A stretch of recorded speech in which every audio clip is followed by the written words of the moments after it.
know what, Yinsu, if we have to stand on the desk and call Icebox and Ascent one more time, I might cry between these two teams. I might very well cry. They just keep letting it through. It's FPX's best map versus FNATIC's best map, and either of them, well, they've changed things up, right? FPX have finally decided to ban out that Icebox, but I don't expect FNATIC to deviate from they've banned Breeze for how long? They don't like the sunny shores. They don't like the sunburn. Uh-oh. I mean, this is very interesting as well, because now this implies as well that FNATIC think that Breeze, a map that they have banned for so long, they can just float it and they are okay with FPX potentially picking it. And who can blame them?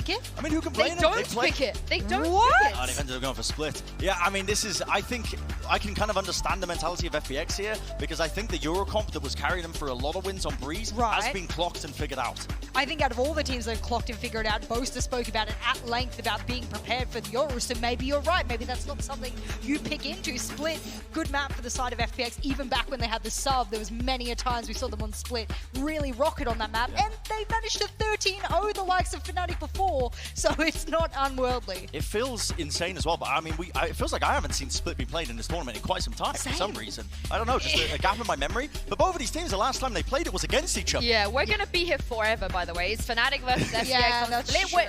I hope everyone in the audience has some drinks and snacks, because we're not leaving here today. We've got Split and then Bind, followed by FNATIC, which is interesting because there's no way that Breeze gets let through the second round of bans. No way.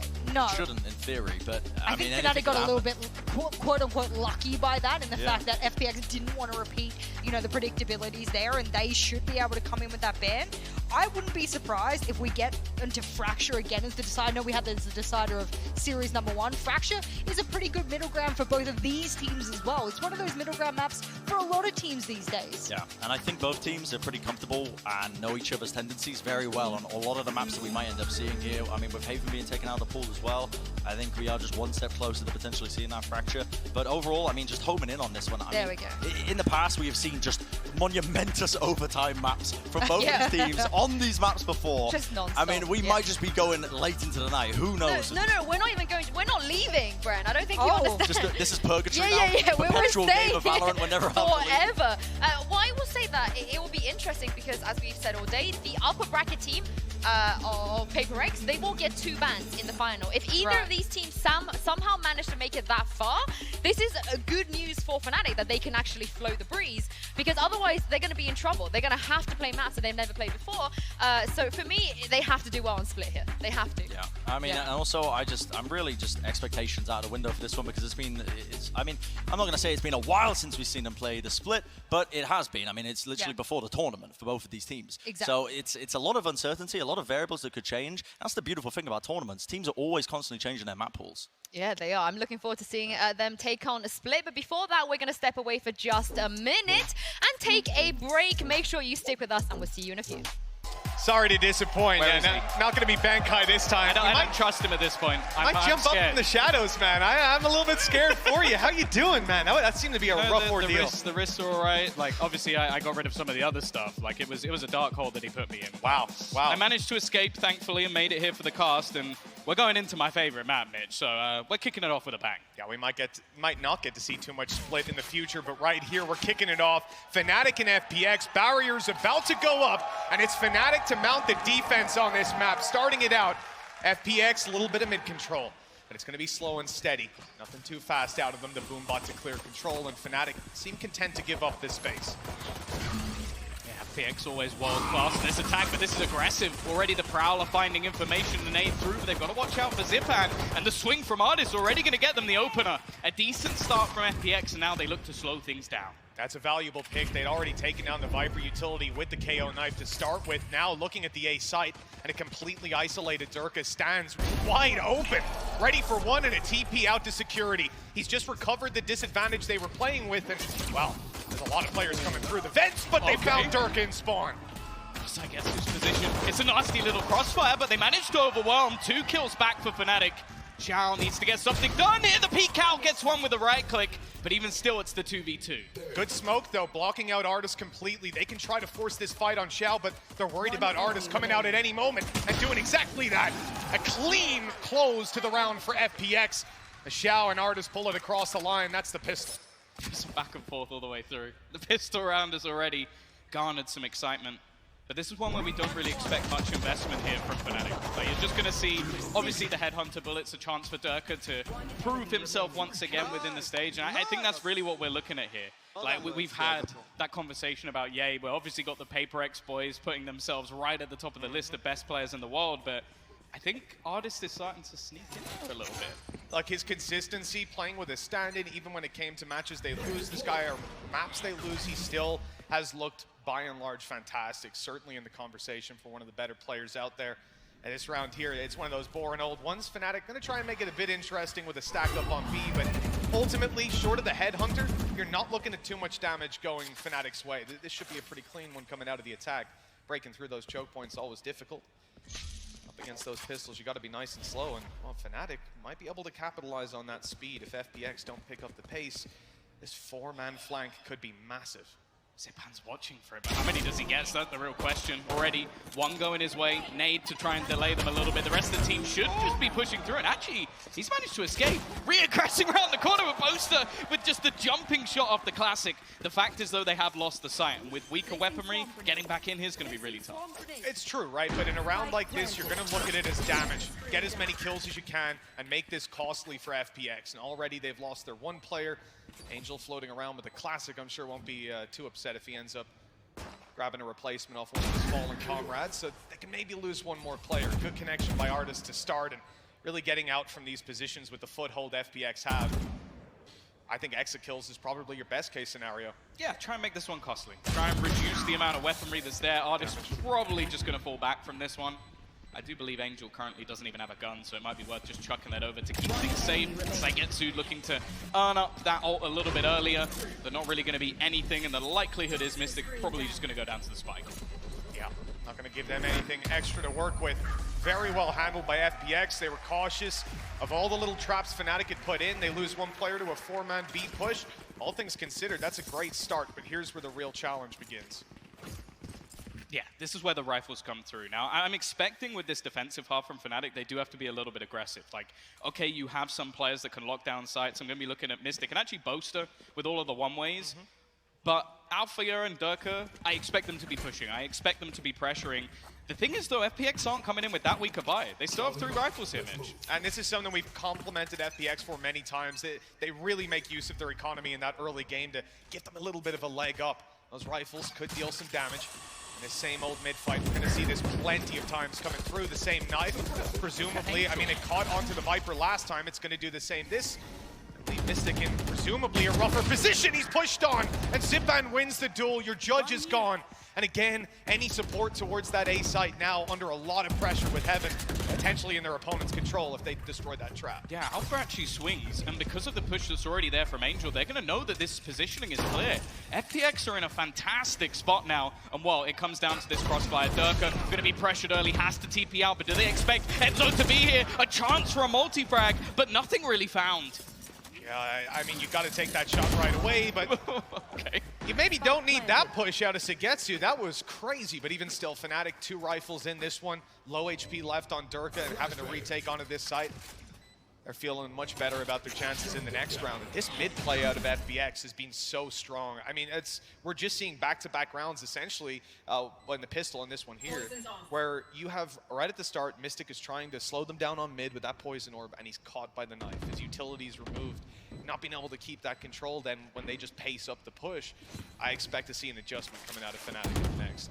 I think as well, they're just winning a lot of these early battles. That's the thing. You've got the likes of the swing coming out of Alphaya looking a little desperate. True. Like that was a swing that I don't think had much behind it. And FPX, they were just waiting for that sort of move. They also knew that nobody was going to be coming from ropes because of Angel's initial positioning. So FPX have got off to a flying start, reading the game very well.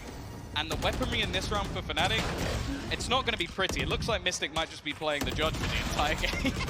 Hey, look, we have seen it many, many times in the past. On this map in particular, there's so many positions that you can play that judge, but in particular, your B Heaven, it's been the favorite of most players, and I think with the pressure that's being put on Vence and the knife coming down constantly, and the fact that he's been isolated in those duels, I kind of do expect him to move his way up towards B Heaven. You can see that's where he's going to start out this one, so a bit of a challenge for FPX, a little bit of a change-up. Oh, Durka, that's a big change-up. He's gone right up into A. There's 3 players here ready to get aggressive. Angel has to be so careful. If he gets a little overeager, it could be dangerous. He's already seen the rifle. Oh, no. I don't know how he's gotten out of that in such a good spot. Oh, they walked into the judge, though, but again, the trading from FPX is just solid. They're not letting anyone on Fnatic get away with these multi-kills. Durka, if he wins this battle, it could be huge, though. Turns it back into a 3v3 scenario, even gets himself the orb as well, one away from that tour de force. And more importantly, you look at the ground that FPX have, well, they don't. That's exactly it, right? They've given up so much. They've tried to skirmish across the map, and now the recovery, it should be very difficult. You've just heard that judge on Enzo. He's moving forward and recovering a weapon, and Zipan couldn't punish him in time. B main, rushing straight through, but look at all the noise being made. These players are looking down towards main, giving up heaven for a moment, but Enzo holds it. He's ready for Zipan. Nicely done, this main push now. And they have so many angles to worry about on the way through, and so much utility up against them. Yeah, Boast are slightly stuck in the corner, but they're going to need to basically spray him down through the smoke. FPX have gone. They need to try and find a frag here, and it just isn't happening. Last man standing, Saigetsu can only get one, and Fnatic, in a bit of a thrifty round, are onto the board. Yeah, an impressive one. And Boaster even threw out that last smoke. It was the last bit that they had to work with, but it was enough. You know, having to blitz out a B main through a smoke, never really going to be going your way. Fnatic on the board, but it's not a round that they're going to be able to rely on repeating, right? They still have a little bit of work to do on the defense, but rifles should be coming out here. It's where it can happen. I like the fact that they pressure Angel's luck, though, because in the last couple of rounds, they're able to sort of swing late through and towards that A site because of the positioning that he held. Instead, Fnatic this time read it well, pressure him, and then can gamble back on the other side of the map because they've spotted Angel and they know that nobody else is there. Look at Fnatic this time, Tom. Again, 3 players on A, the aggression not going to be coming through. The mid hold is practically non-existent. I mean, this is a complete shift from how they've been looking at the map in some of the other more stable buy rounds.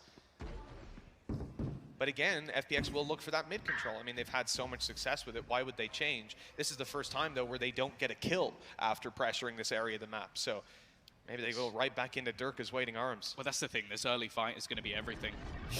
Patiently waiting. No command used, but he's actually going to try and play in the poison orb, which has been put down from the other side of the map. It's again an incredible trade out from FPX, just putting them back into a solid position. Rotation through, and Angel's still here, just playing around their own utility, finding Boaster in that corner, and leaving just 2 players standing for Fnatic. They brought Artist back online as well. FPX have just blitzed into this site, and the one man that fell didn't even end up going down. Alpha Air and Mystic, I hate to say it, but they're looking at another save. This is a 2v5 retake. It's just not going to happen for you. And they're right out of the site, looking to go to the other side of the map, but FPX read that as well. Look at this net that they're pushing out. They're making sure that there's no angle that Fnatic can extend on past the A site. And with plenty of time left on the clock, I think they're going to try to crunch in and take these weapons out of Fnatic's hands. Yeah, of course, the trap no longer online, so it's not really going to hold off this push whatsoever. Losing these extra weapons could leave Fnatic with very little into the next round. Alpha already going to spot them slowly, making their way through. He's trying to delay. Mystic will fall. They have done well to at least reduce the weaponry a little bit, and for the side of FPX, it's not really that much of an issue. And in fact, they get rid of both players. FPX looking strong in this first half, and Fnatic, well, they might need to take a moment. Yeah, that's been a beautiful punish, and Fnatic, again, as we said, had shifted up their setup. They'd gone light around mid, and Angel, a player that we've talked about for so long when it came to split. He loved to go into vents. That was his home ground. Every round, you would see him cross in, take that control, and then they'd move from there. But that building block of the round shifted up this time. You know, he can sense that lack of mid presence, that change, and so he takes the risk of lurking in through. And that's something that we've seen now 2 rounds from FPX, where they're able to get a man behind enemy lines and get a little bit of a jump in towards that heaven battle. Now, the one saving grace here for Fnatic, I'm looking at that tour de force. Like, Boaster is going to invest into a rifle, still have some pieces of utility to play with. They also have the Nightfall available if they decide to use it. But I feel like, so far at least, the thing that FPX have done incredibly well is any aggressive plays, excusing the 1 round that they lost, they've been able to trade it out 1 for 1. It's just, that's been it. And that's the thing, the setup in the prior round actually wasn't bad, with Durka hiding within that poison orb that was being activated from the other side of the map because they read the ults. But FPX are just so quick to respond that Durka couldn't even TP out of there. Well, obviously he couldn't. He was hit by the null command, but it was a risk. And because of that, FPX, they were able to just trade effectively, keep those fundamentals strong, and that's why they're 4-1 in the lead. Yeah, how many times do we see teams just not able to close out those duels, those 2v1s? They've been impressive so far. It's hard on the attack, but for FPX, it's looking easy. 4 rounds already built up, the foundation's set. And they can feel pretty comfortable coming into the next couple of rounds. They have felt pretty comfortable so far, and again, that knife connects towards the fence. You lose your tour de force, but the attacking side has lost their Viper. Yeah, how? I assume maybe the damage was done by Boaster initially. The pick outside Getsu, though, so clean with the headshot. And now they even have themselves the ult for the afterblock. Try and get them into that position. It might even just be bait, though. They have pulled Alpha aggressively again. And once more, he's been caught. Unbelievable.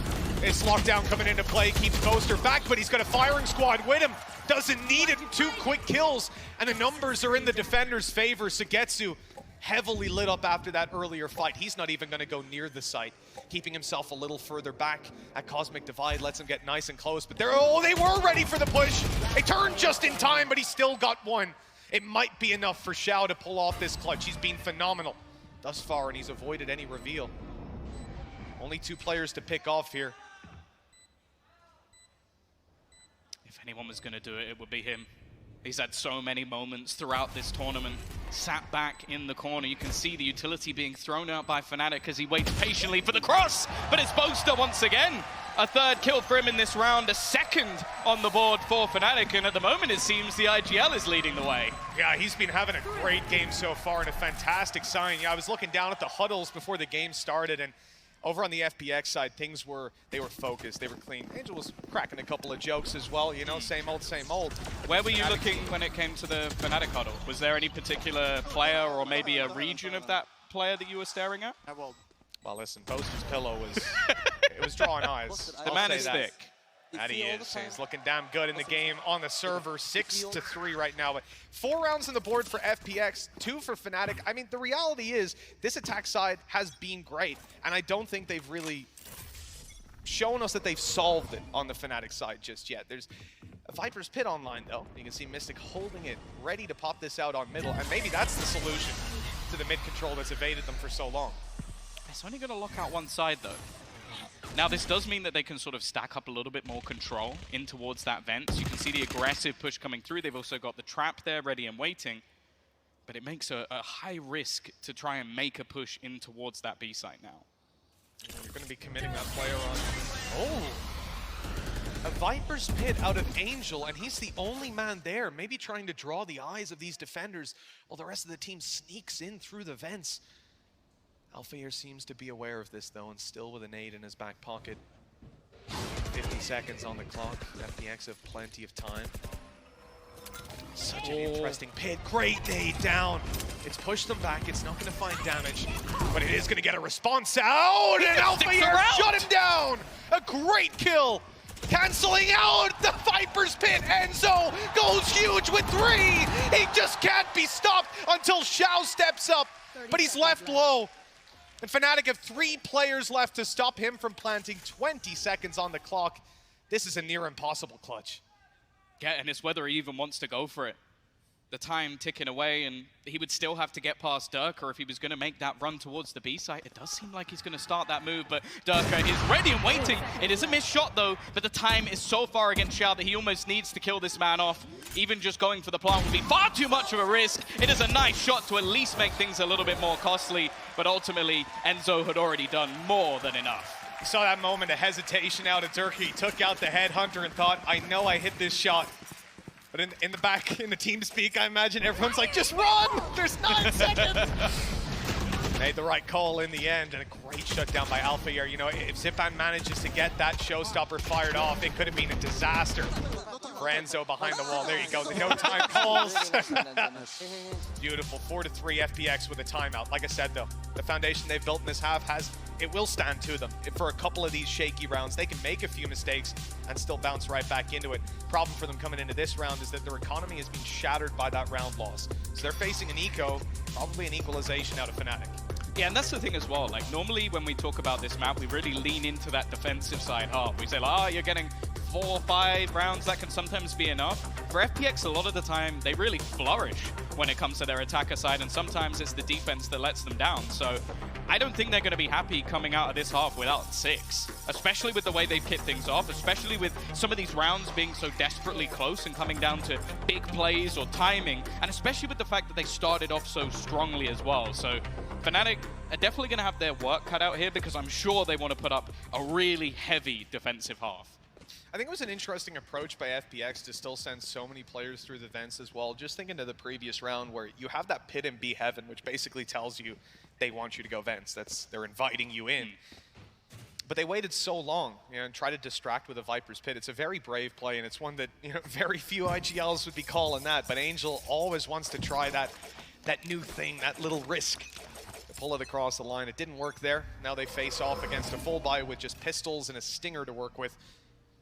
Not a whole lot to write home about in terms of ults or anything like that. It's hard to imagine a lot of success goes their way. But on the attack, if they can close in the distance, he could certainly swing the fights in their favor. He is. No surprise there. In fact, Dirk are looking to actually stick around, but after realizing the economy, probably that was the time to go. They also still have this positioning in towards heaven. It seems like maybe a slight pace change in as Artis is going to try and break that a little bit closer. And they have got quite a bit of map control here for free. For the swing back in, it's not quite gone right for Mystic. Trade out, and actually Zipan's found another. Turk is not hitting that shot.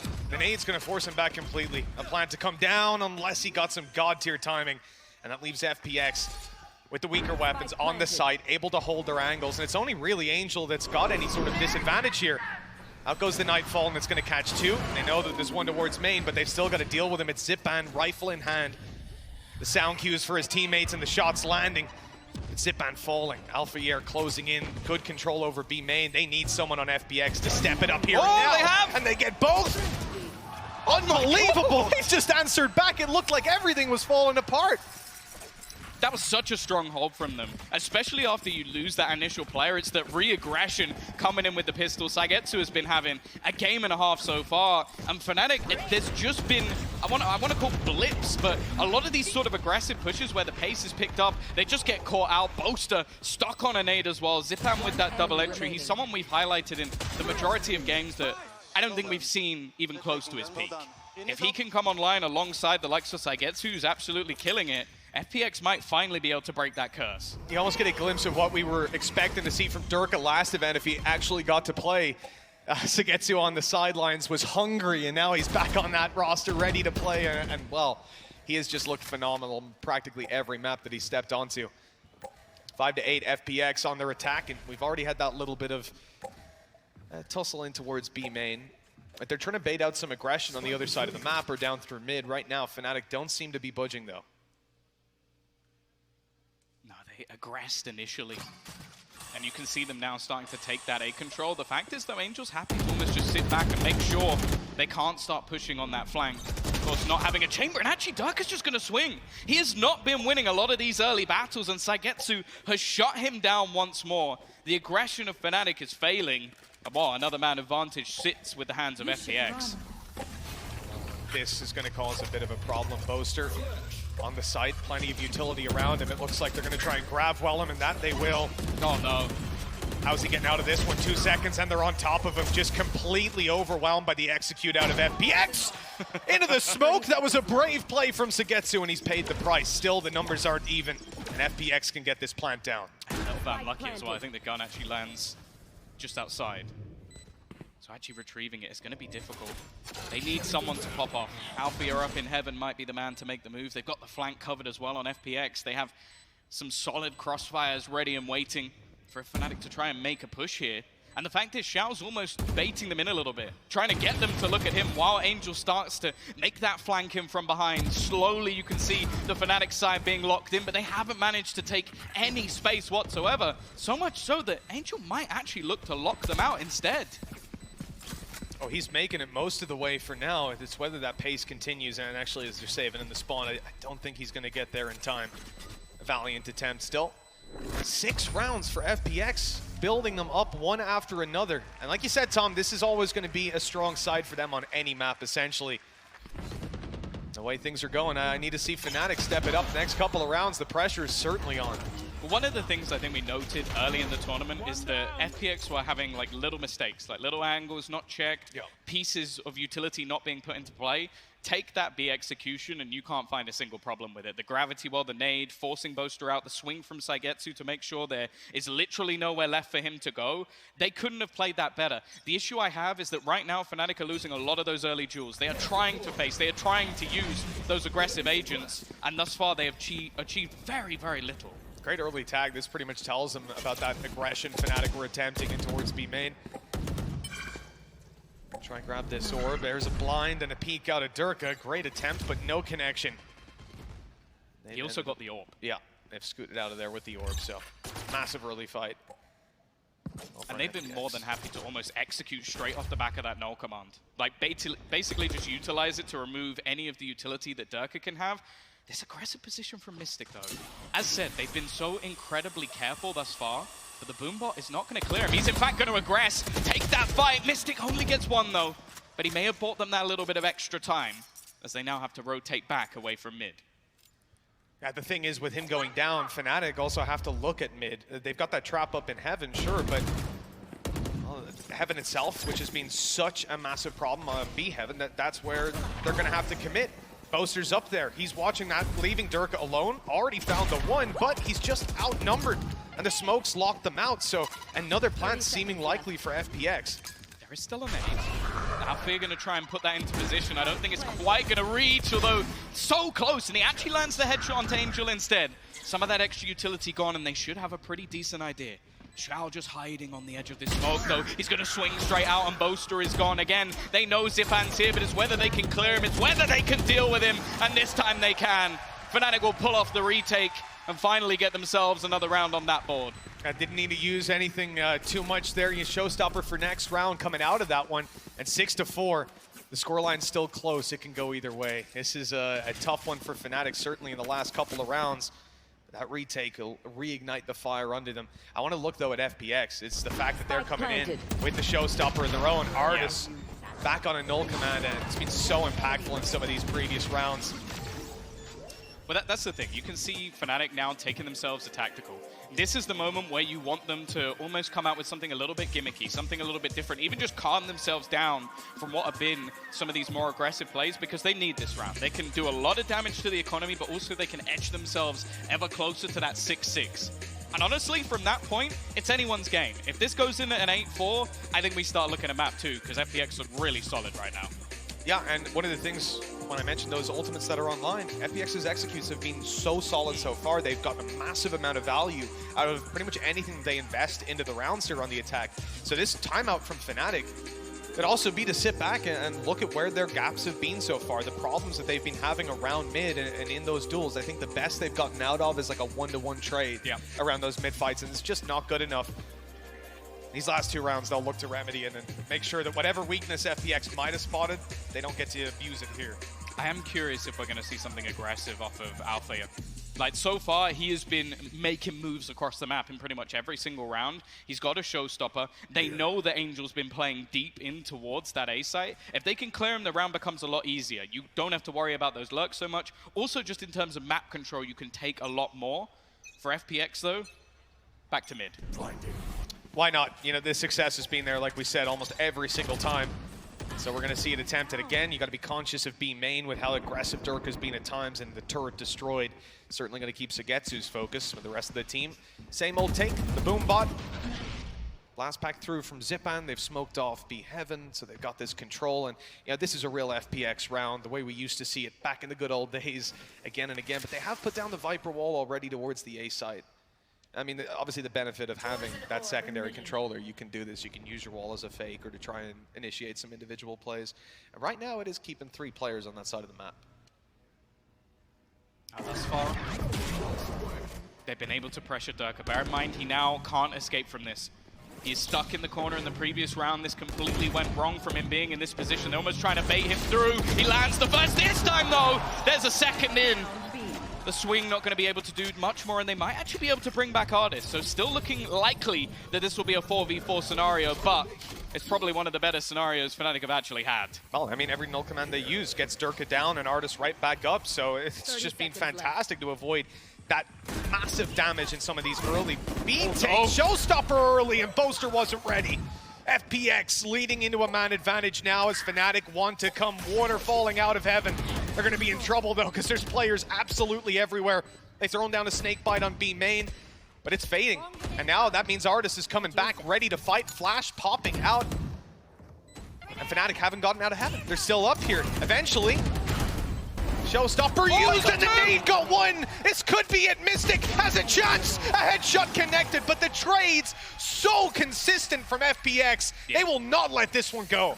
No, they have been superb. Every single time, it looks like it's sort of an even scenario. FPX have come out on top. They've been able to basically just put down any of these aggressive plays that FNATIC have been attempting. And while I spoke about the economy being vulnerable of the side of FPX if they lost this round, the same stood for FNATIC. They're going to have to come in with, okay, the tour de force, which I'll be honest, thus far we haven't seen the plays from Durka we wanted to. That's what you need to be doing on the chamber. Taking space, causing problems. He hasn't caused that many for FPX, in all honesty. Viper's Pit B main immediately. We're hearing a tour de force used up. That's Durka. With a classic in hand. Straight down through middle here. Boaster's playing extremely aggressive. Got a lot of players backing him up. Alpha there as well. I mean, this is obviously FNATIC's response to FPX's mid control. But FPX aren't going for the mid control this time. At least they're doing it on a bit of a delay if they are. Well, that's the thing. The FNATIC expected someone to meet them here. Because they've lost this control every single round, but instead there's an adaptation from FPX. They're patient once the utility is put down. And then they fall back into this same mid-take again. You can even see the wrap back around coming from Angel. They want to try and take this as a squad, but 3 players still remain here from FNATIC, waiting to battle them. The last round of the half and such a miserable vibe for FNATIC.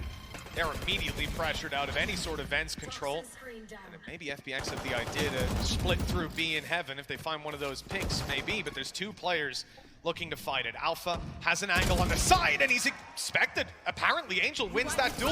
A frenzy in the hands of Boaster, a perfect flash, and the follow-up. Now, they're spamming Mystic, and he's 40 HP. I mean, with a judge as well, there's no way he's getting back out onto the site, but he needs to. There's barely anyone left on his team. Oh, I don't know what he even does here. There's a lockdown in play. I think he's just going to get stuck in the mud, but eventually, Zipan is going to put him out. It's left all onto Durka. A first kill and 5 more needed. An extra bullet even used on what was just a turret. Needed to try and get rid of it, but ultimately just taking damage through the smoke, 70 HP, and just waiting to not be suppressed anymore, not quick enough on that flick, and an 8th round is looking inevitable. A superb attacker half coming out of FPX, and while FNATIC are going to have to pull off the same in the next. Yeah, that's certainly not the easiest of first halves to go in. They don't get the pistol, so no injection of rounds, but 4 at the half will make this incredibly tough going onto the attack. Let's see what our analyst desk thinks about their chances. Well, Tom, they're kicking things back off, 20 seconds on the clock, and FNATIC about to mount a pretty difficult attack. 4 rounds to start with it's certainly suboptimal. We'd like to see them walk out with the pistol here. Yeah, no, they really need it. And I think FPX have done a fantastic job so far of just shutting down any of the plays they wanted to make. Now they go onto their defensive side where they definitely have more utility in terms of being able to hold back the plays that FNATIC want to make.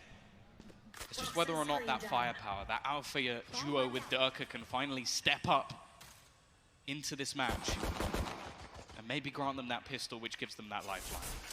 We've seen the first half play out. Certainly not too much to write home about on the side of FNATIC. This is where they make a difference, make a change. The A site seems to be the battleground as they shift their way towards that site. And looking at the setup from Sugetsu, he has a ton of utility in this choke point. Yeah, in fact, there's so much available to them that it almost needs to be avoided by FNATIC. They're going to go walking in towards heaven. Now, there's currently 2 players sat ready and waiting, but they almost fade away at the perfect moment. This is going to give a lot of space, and in fact, the knowledge of anybody there isn't going to be realized. It's a trade initially. Mystic down, that's a lot of utility lost for the side of FNATIC. Boombot is even going to section things off, and they need to clear this man out of the backlines before they can get anywhere near a plant. Sugetsu has some supportive utility still, but Durka's managed to slip right past it. He's coming around the edge and will take the kill. Plant for FNATIC should be now secured, and Artis is heard running it down this ramp, trying to land the shots, but they won't connect. Although Enzo goes down, Boaster's able to trade it, and well, FPX now have a 2v3 to work with. Getting back in, and with smoke still online, Zipan's gonna have to go right through that good pre-fire, but Boaster's a little better.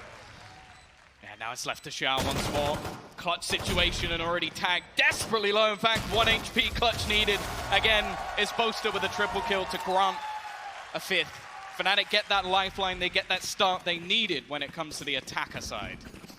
Well, that's it. This pistol right here, what a moment for Boaster to bring up another big round, because he had a couple last half and then certainly quieted down, but I mean, you can say that across the board. This attack pistol under their belt, it seems like we're getting a normal second. He's had at least 2 3Ks. He may have even have 3. And that would just be all of his kills. So just impact rounds out from Boaster. But in all honesty, I don't think he's the man we're really looking at here. There are other members of this squad that I think have a lot more to show. That's going to be a fair amount of information early already for Ardis. Now, it's not a massive investment here in Alpha. It's just going to go straight above. An easy kill to start. In fact, he's getting closer and closer to that showstopper. An easy take for FNATIC in this round, and well for FPX. What can you do? Spike goes to Alpha. Build up those orbs on top of the showstopper. Immediate TP out from Durka, extra angle to play with. You don't need to play too aggressive on this, obviously up against the pistols, and hearing a shorty would probably deter any push. And again, we come back to pretty much what we saw in the last iteration of this in the previous half. These guys are just sitting back, playing for exits, looking to make this as costly as they can for FNATIC. So far, there's been nothing lost on that side bar, a few shields here or there, and it doesn't look like much else is changing. Great damage, but still no frag, and it's gonna be flawless. A great way to get back into this. Prime Gaming flawless coming out of FNATIC to give them another round onto the board, but this is where things actually get interesting. Now, unfortunately for them, their orbs have almost been spread evenly across the majority of players, so it's not like they're coming into this with that showstopper. They don't have a tour de force. They don't really have anything to bridge the gap. So again, I feel like it needs to be something a little bit more aggressive. And with the entirety of the team currently setting up outside that A site, I think they're about to try and blitz their way through. It certainly looks like it. The wall has just gone down and no response out of FPX. Looks like any old day. Paranoia could change things. I'm not sure if that caught Alpha, or not Alpha, excuse me, Zipan, or if he was wide enough around it. Either way, he has held his ground. Only good for the 1 kill, and now this split as Boaster and Shrouded stepped up above into the Viper orb. They've caught a free kill in heaven. That blitz play, certainly not the normal running through a choke point, but it has worked out for massive value. That's the thing. Saigetsu's still here. He's been every round. He's just running and spraying. He didn't take a single point of damage while completely blinded, but Durka had his back anyway. Saigetsu, he's still on the site. He's still just sat here. Like, why have they not taken this control? Why am I still here on my own? And he's actually managed to hit a tag, but again, he's completely surrounded. This bonus round is going fantastically for FNATIC, and only one man stands in the way. We need a little bit of the Xiao show. I mean, that round's going to live down in a telestrator after this, I'll tell you that. Absolutely beautiful. The poison orb up top, Boaster coming out. You know, you said they're going to blitz the A site. Nobody went onto the site. They went up above. Heaven. They got into heaven, through ramp, through the window itself. They had their utility set up to allow them to do that. It was very well planned out. You know when you get like the thought bubbles of like a player? I would love to know what Saigetsu was thinking there, because it's like, well, they have heaven. They're in A main. They're behind me, and I'm still alive, and no one has taken the site. You even see him. He's like checking every single angle, trying to get aggressive at the same time, because he should have been pressured earlier on. I don't know if that's a plan from FNATIC of almost like, okay, Saigetsu's in God mode. Let's deal with everyone else, and then deal with him at the end. It was the right play this time around, Tom. I'll tell you that. FNATIC just one away from their opposition. We said they needed the pistol. You kind of see why. A huge injection of rounds giving life to this roster in the second half. And, well, they have earned themselves, presumably, an equalizer. FPX running out of credits. Yeah, Can we please get like a split screen of Boaster and Angel in that moment of just Angel like death staring him from across the room? Yeah, Angel when he wins a clutch, just staring. Yeah, nice job. To be fair, if he stood up and twerked, I think the world would implode. Yeah, I would lose my mind. I'll be honest. It's an impossible if that ever does happen. FPX, they look like they want to fight for mid. Now, we saw them take this quite a bit on the attacking side, this time with pistols. You can take the risk and try to blitz out 4 players ready to crunch in on these angles. But FNATIC not going to be taking that risk there. moving back and moving together. When a round like this, I don't mind the sort of group up, mainly because first you don't have much to play with, but also it means that Xiao's gun can go into someone else's hands. The thing is though, well, for the third round in a row, we're going to see this pressure in towards the A side. Just comfortable stuff from Durka. An easy double kill, going for more, and it's great trading out of Alpha here. Saigetsu though got 2 with the pistol. It makes it a little bit more expensive than they would have liked, but scoreline now equalized from quite a deficit. And while FPX, this has to be the response, otherwise this could get out of control. Yeah, at this point, 4 in a row, especially considering the pistol, early rounds and all that sort of stuff, it's not the end of the world, but FNATIC have got that confidence rolling for them right now, and you don't want them to get back in control of this game. Equalized up as we are. And now we're going to see Saigetsu with a rifle in his hand. The whole FPX roster bringing everything they've got, and a lot of players very close to getting their ultimates online on that defensive side. Yeah, also all the other... I think that's the most damage I've ever seen anyone take from a snake bite. Just basically trying to bunny hop around it. I think that must because of the wall. I think they're... Oh yeah, that was a wall. I was wondering if there was some other utility holding him there, like a grav well or something, but I'm not necessarily sure there was. I think it was just completely caught out early. Now again, you're seeing both teams definitely battle for early mid control, but with no pressure really coming through, it's just going to be Angel in this position. He is someone who gets caught out a lot when it comes to opening duels. Just bear that in mind. Oh, great damage, another connection. So Enzo and Alpha both incredibly low as they go and set up for this push towards the A side. An adjustment from FPX. This time Saigetsu's not on the A side after seeing that FNATIC are content to just ignore it. He's going to be supporting up in heaven. The paranoia goes through. It only finds one though. Saigetsu can still see plain as day. He'll grab a double, follow up with more. A phenomenal hold coming out of Saigetsu, and he's not done yet. Support from Artis. And that should be the round closed. There you go. FPX answering back. Pretty resounding result. Yeah, I'd say a Prime Gaming Flawless is about as clean as it can get from them. And I think just the paranoia didn't quite go as far as Boaster wanted it to. Tries to throw that through. It doesn't catch off Saigetsu. Either that or he was just stood in a place to adapt from it. But it's not quite there. And well, then you're just looking at Durka trying to basically take a huge risk going through. Re-aggression from Artis, but that's the exact sort of round they need. Now, on the other side of things, it's not too much of a detriment just yet. FNATIC kept things relatively clean. They're still going to have some weaponry going into this one, and there are some high-impact ults, either close or already online on either side. Yeah, this round could definitely get dangerous. FNATIC are going to start this slowly, as per usual. Split can always run down that clock, but FPX contest a little bit on mid. Knock down their util, find nothing. Adjustment seems to be to move to A, and it should be, because look at Boaster! He's fully completed the TP! They've conditioned them to play in heaven, and now he's gone onto the site and said, okay, yeah, you guys can have heaven. Yeah, we'll take the site this time around. Great lockdown, grabbing them a bit of control. Boaster. Oh, it's so risky. They have an aid for it. He's going to be able to keep that position at least, but the rest of the team have had to completely leave this spot altogether.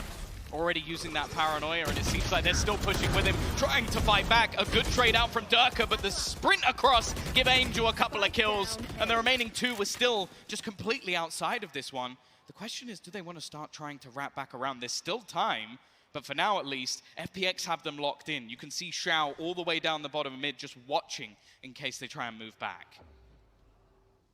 But the Artis still just tucked in that corner. The great crossfire he has with Zipan, the heaven control on Angel, like you said. There's so little for FNATIC to exploit. One enemy remaining. And well, he's been seen. He has been spotted and taken down. A 3K from Angel. His orb completely stalling the A push. It's a textbook round from the IGL, and double digits for FPX because of it.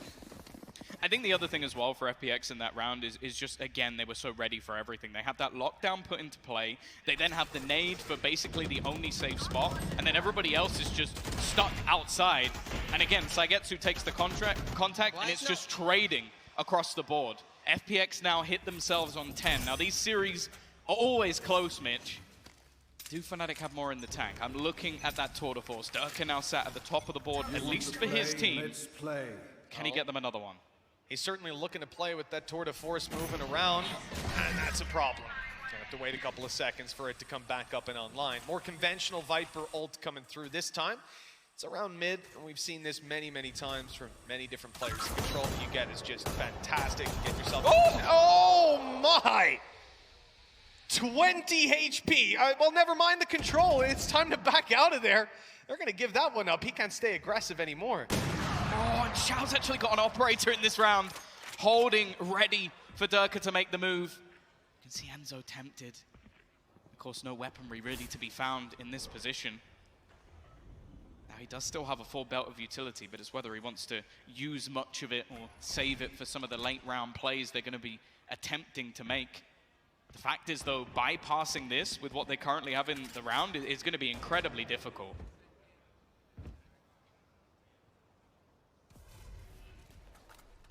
If they can get the heaven control here from FNATIC, get the timing right.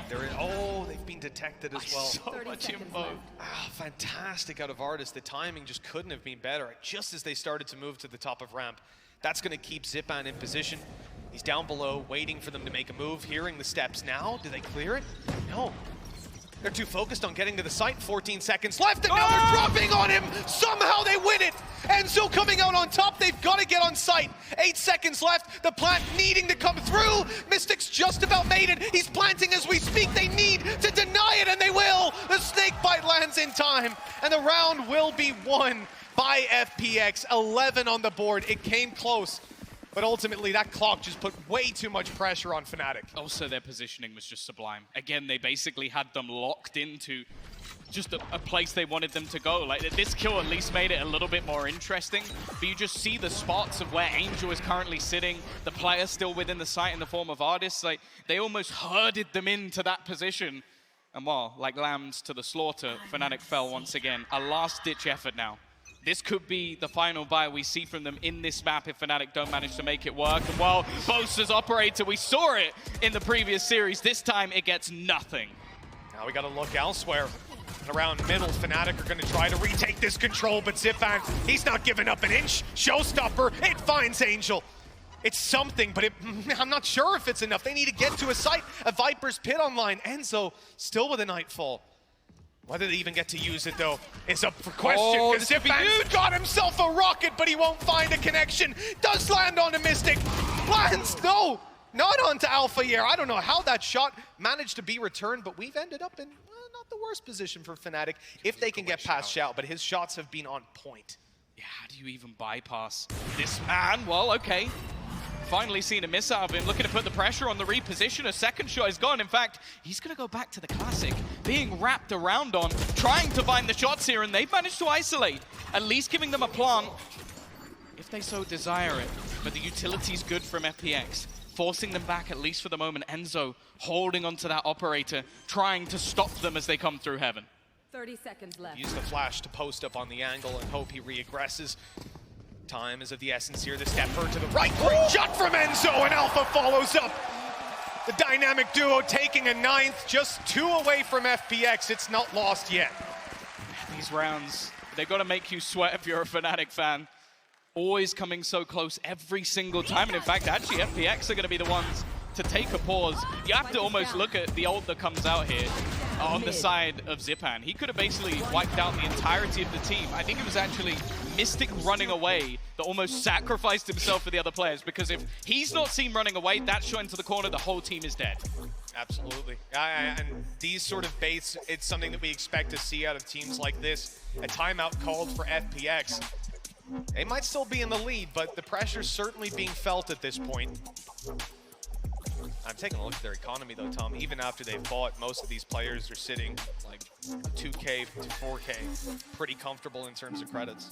With it, the thing you have to note as well within this series, the next map is Bind. Now, in every other series that has been played, FPX has been banning that versus FNATIC. Yep. They have not wanted to go anywhere near that map. The only reason they banned it is because they cannot beat FNATIC on Icebox. It just doesn't happen. They failed time and time again within the last, what, 4 or 5 series? So they've decided to switch it up. That does, however, mean that Split is almost a necessity. They've probably made adaptations. They've tried to change things up to counter FNATIC, but whether they've been able to do that, I doubt. So currently 11-9 in the lead. They are taking things very, very seriously, because the last time they played this, they lost it in OT 15-13. There's certainly no stranger to FNATIC creeping back up on them in a series or a map. 2 behind as FNATIC mount this attack, and FPX will look to stand strong this time. And same snake bite. I was like, you know what? I don't think I'm going to stand there at the beginning of the round. Yeah, it's certainly saving him a little bit of hassle. I'll go out to fight for the control afterwards. Reveal coming up towards Vents. Boombot to clear close, and Angel's already given away his position, but they're more than aware that there can be someone around here playing through the smokes with the Phantom. Sorry, he's pushed back eventually. It's okay, control early, but you can tell that this is something FNATIC, or FPX, excuse me, are very happy to give up. They still have this protocol with Sagetsu having a turret and himself watching up top. So they're not under too much pressure just yet. Oh, Ardis and his knives have just been absolutely ridiculous. I feel like he's catching players almost every single time and just getting them those little extra bits of information that they need to start stacking up into this site. You can even see the counter is perfect. They've just thrown in the Nightfall, and he's thrown in extra utility to make sure they can't get that little bit further. A grab well as well. That ultimate basically became useless, but the entries still go their way. Once more though, Saigetsu looks to swing it back. Sat in this corner, they know he's there. Another missed shot, and somehow he's come out with 4! The turret even finishes it from the ace. A truly ridiculous round from Saigetsu.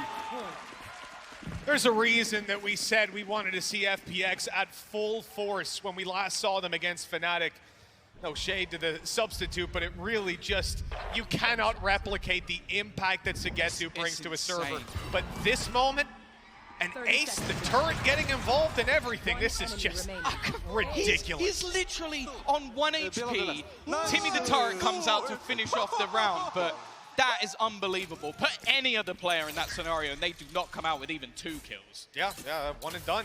And you wouldn't have any shame about it either. But one and done would have been probably what you expected, but Sagetsu's just on fire. Giving a 12 to FPX. Boombot landing some info here for Zipan. Nade through. That's some pressure for Durka. He's going to be taking a bit of damage. Luckily, TP's out. But that control then, because of that, denied completely. FNATIC give up their top ramp control. And by the looks of it, FPX might even try to retake it. They're walking out here with 2.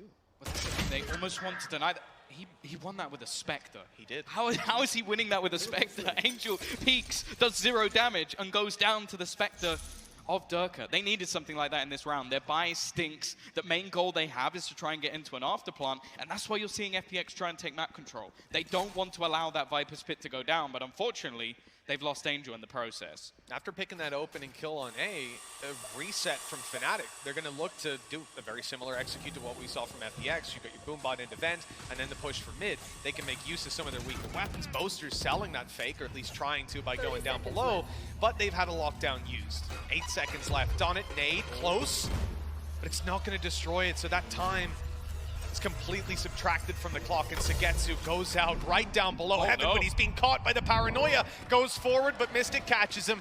Good security from FNATIC, and with that, they should have a plan. Yeah, they're not messing around though. They're going to throw out that Viper's Pit basically to just make sure that there is no real chance for FPX to come back into this one. Especially with the spot they were already in, it seems like maybe a little bit of a waste, but they can't afford to have any slip-ups, any mistakes versus this squad at the moment. And well, I think we're almost witnessing a game of if we kill Saigetsu, we win. Which is, I don't think we've ever seen anybody have this level of performance at this stage of a tournament. Like, you're talking about the likes of a Ye, maybe a Chronicle, a Nat, someone like that who can actually pull you through rounds. I think he's like, I think he might be something along the lines of either 9 or 10 kills above everyone else. Yeah, the stats line certainly is ridiculous. And for such a close game as well, having a player pop off like that, it is invaluable. It's keeping them alive. That round win, though, well, it keeps FNATIC in it. Double digits, 2 behind as the lead closes in, but FPX have that, well, wealth of credits. They can easily buy up here, and even the operator coming back through, as we saw in the previous. 26 and 14. And that is just ridiculous out of Sagetsu. This man wants to win. He's here for the victory. 2 chances to close it out and take map 1.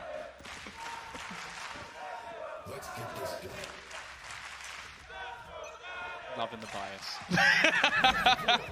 Yeah, rooting for FPX, I think, are they? Yeah. Is that FPX? Is that what everybody's going for? 100%. 12 to 10. Hit the poll earlier. Was it 4%?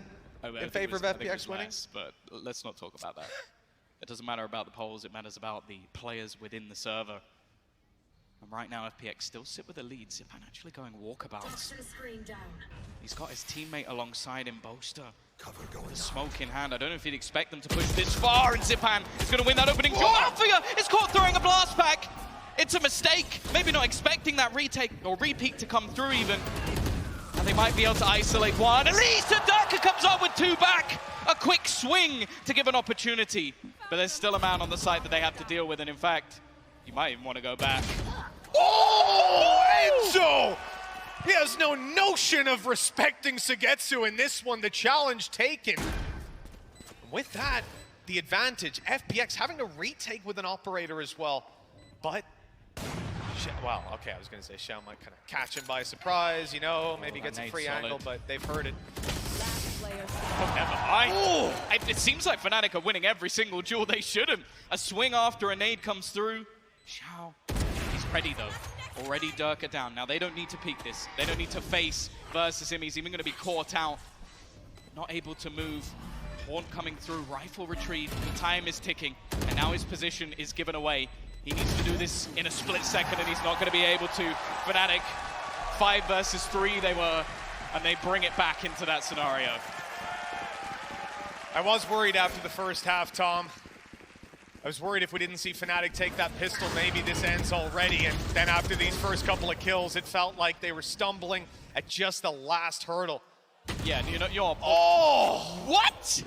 Sorry, can I see that 7 more times? What?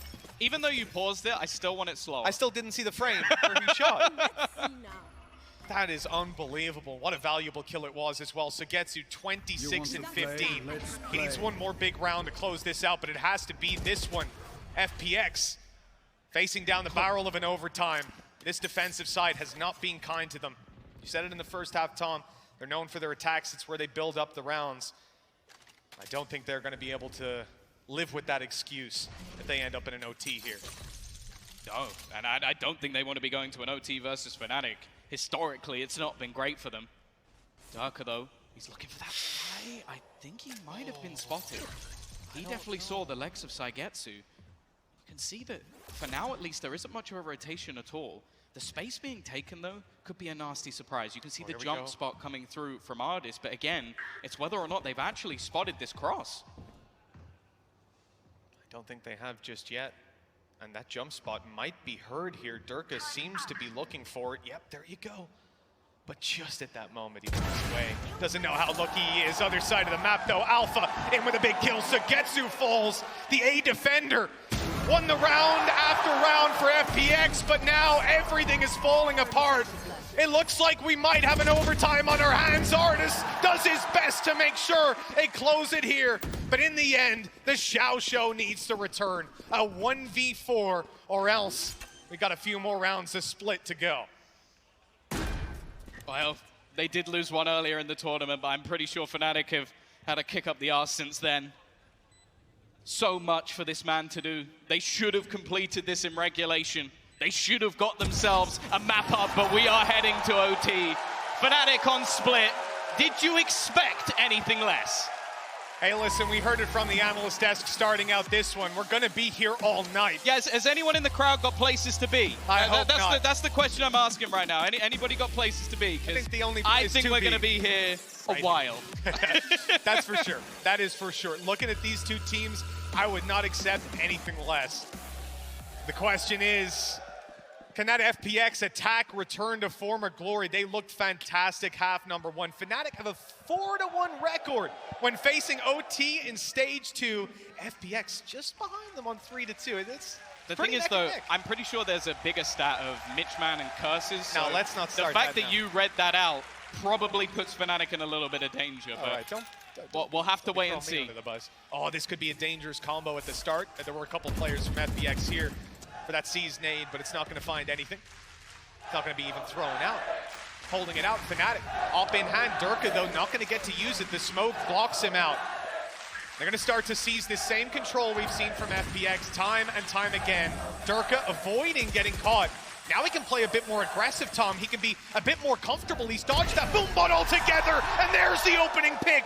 Wise play by Durka, and now FNATIC don't have as much pressure on their shoulders in these later duels. But Tom, they're pushing up on A. They've gone all the way through. They've got the information. These B players are now ready with Durka in the backlines to support. Yeah, they've got so much info. They've just sent a Prowler all the way through. You can see instantly that rotation back to watch towards the vents. Counter utility also being thrown out to try and slow them down. FPX have been figured out, at least for now. But they're going to start making their move back towards that A site once again. That aggression that was taken from FNATIC may have given them early results, but for now, the majority of their players are on the wrong side of the map. Deep nade coming through. It could deal some damage. It definitely slows down a couple of players, but time might not be the biggest of constraints. Still 22 seconds on the clock. FPX definitely need to get moving, but they want to pick first. They haven't been able to weasel one out. They're going for some screens control. That's been spotted. So the players on site should be ready, but it's all down to timing, and Artis is caught and winning the opening. A good shutdown from Alpha, and Enzo slows. Spike's down. Maybe enough. Spike's down. Done. Enzo's got 3. He won it on the clock, but he wanted to win it with the bullets. One more to go. What? This man is reaching new heights here in overtime. Who shoots long ways through that? The man was just like, okay, well, the round's done. I might as well go for something audacious, and they're now sat in the lead. There were so many opportunities for FPX to take this over the line. That is disgusting. It's his own haunt that gets him the information. Every single piece of utility, perfect. The positioning of that crossfire as well. And well, FNATIC, they know how to put on a spectacle. FPX, though, are not a team to go down without a fight. Now, I'll say Saigetsu, he was right at the top of the board. I don't think he's had a kill in about 6 rounds. And you're witnessing the difference. With this man not being able to put up those insane numbers, this team is starting to fall a little bit flat. Look, Tommy, it's only 1 round, but the reality is that's the attack round for FPX. That is the code cracked for FNATIC. And this timeout from FPX is them going back to the drawing board. They need to figure this out. There were so many rounds on their defense that they just looked uncomfortable. That FNATIC were able to put the pressure onto them. We can't see that happen here. But you know what? You give Angel, you give Doombros a minute to have a discussion, and you're facing a different game. If you ever have a round or a little gimmicky thing, a cheesy strat in the back of that book that basically was crossed out by Doombros initially because you're like, Angel, that's a little bit too crazy. This is the time to throw it out. This is the time they need it the most. Even just something to bring them back, pump them up. And while I'm sure FNATIC are already well and truly in that zone. We saw it in the reactions, right? Everybody getting loud, winning out a big play like that lights the fire underneath in FPX.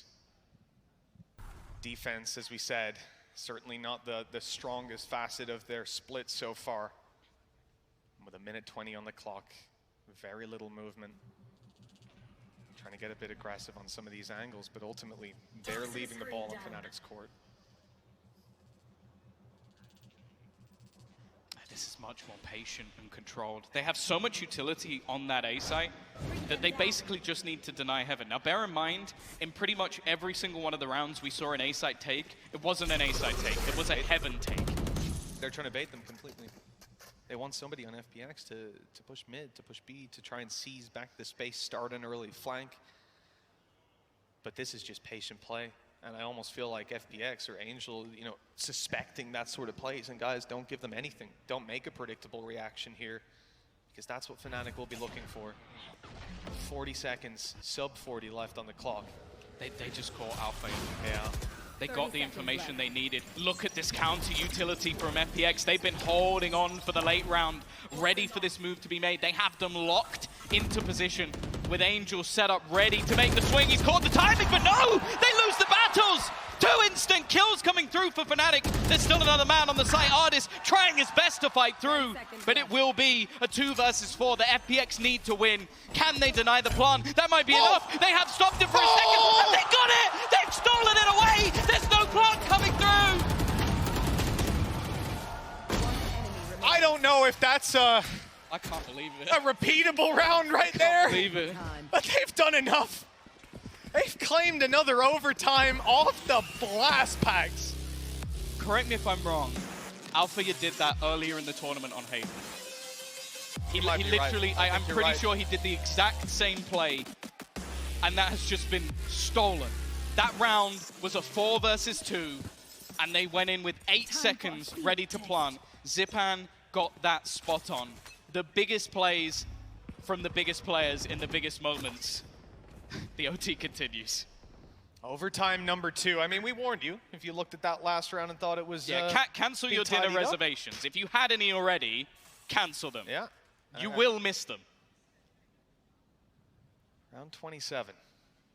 And we're seeing these teams pump the brakes massively on some of these strats. Even FPX going for their mid control nowhere near as quickly, but they're also not canceling out Viper or destroying that utility early. Durka right up on this corner. Sagetsu's close to getting a fight, just a pixel away.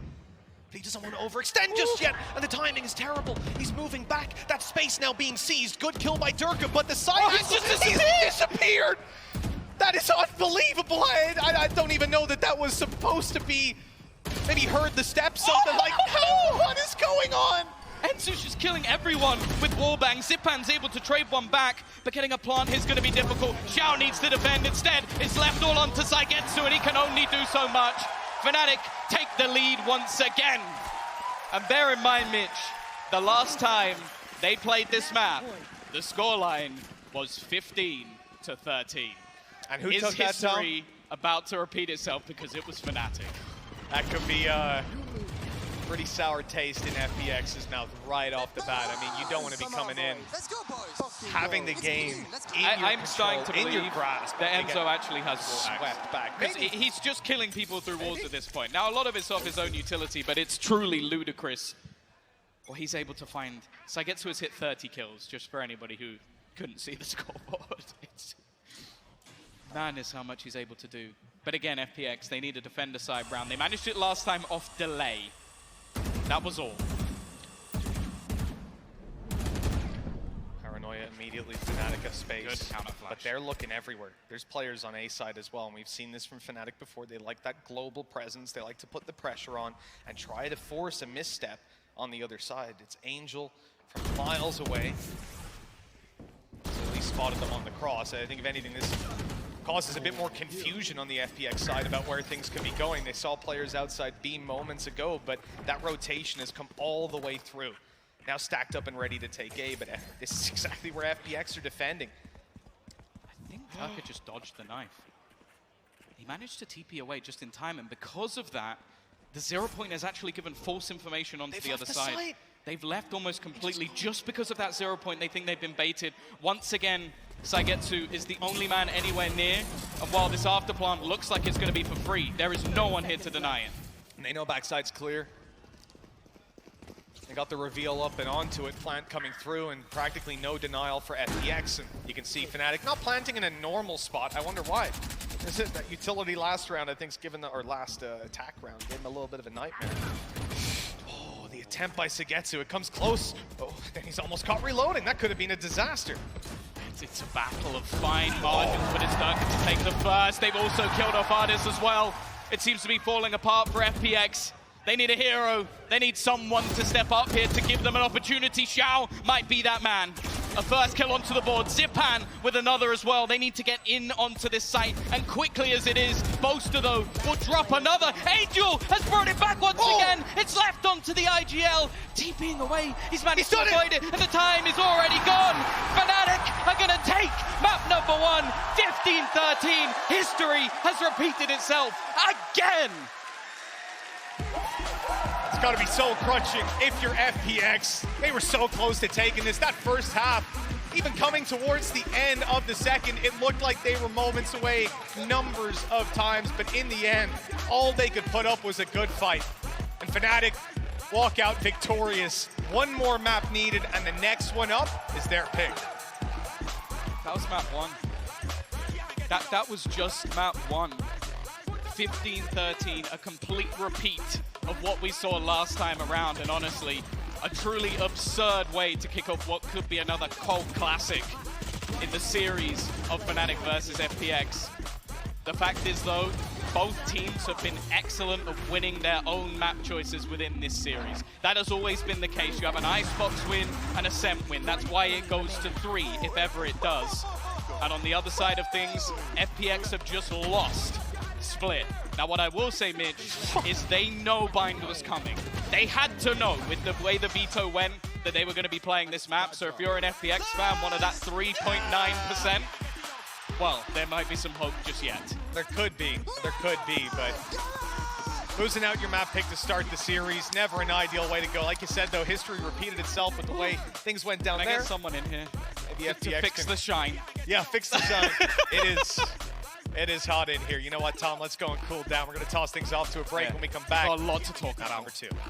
FNATIC, they had us in the first half, but they managed to close things out in another exhilarating overtime. I'm Yingsu. I'm back on the desk with Jess and Bren. I know we were memeing it, but we all knew that it was going to go to overtime. When it was like 11-9, I was like, no, it's going to overtime. There was something in the air, wasn't it? I mean, could we have it any other way? Of course, I mean, Yeah. it was a 13-0 in the past, but literally, would I have it any other way when it goes to OT? It needs to be one or the other. That's the balance. Yeah. That's the perfect balance. It's either a 13-0 or you go into multiple overtimes. That's the only way you can ever have a split between FPX and FNC. Yeah, I mean, honestly, just outlandish stuff that was occurring. Trust FNATIC as well to deliver some of the most entertaining OT rounds that we've seen this tournament, and honestly, possibly in Valorant history as well. I mean, it's just been ridiculous from start to finish. I don't know why they always leave it to overtime, because they could have I closed know. that map out a lot earlier if they weren't just trolling in those rounds. But, Bren, there were so many huge individual moments in this map. I mean, honestly, you had Boaster securing rounds of these high-impact 2Ks. Alpha Year as well, just shutting down so many huge moments. Enzo being pressured in heaven by 4 players and somehow just walking away with a ton of kills, the multi-kills going his way. It was absurd from start to finish. And then this opening as well. Boaster died of an operator in this round at the beginning. And Alpha Year and Enzo still come through with an unreal scenes. Oh man, we're gonna watch this. Watch this. And Just ridiculous. There we go. I want to give a shout out to Enzo's parents. I know they're watching right now in the crowd. Their heart rate must be like through the roof every time Enzo is clutching. It's an unbelievable kind of statement to make that not just in this series, but the previous series for FNATIC as well, there are moments where a player steps up to the plate to take on the unthinkable.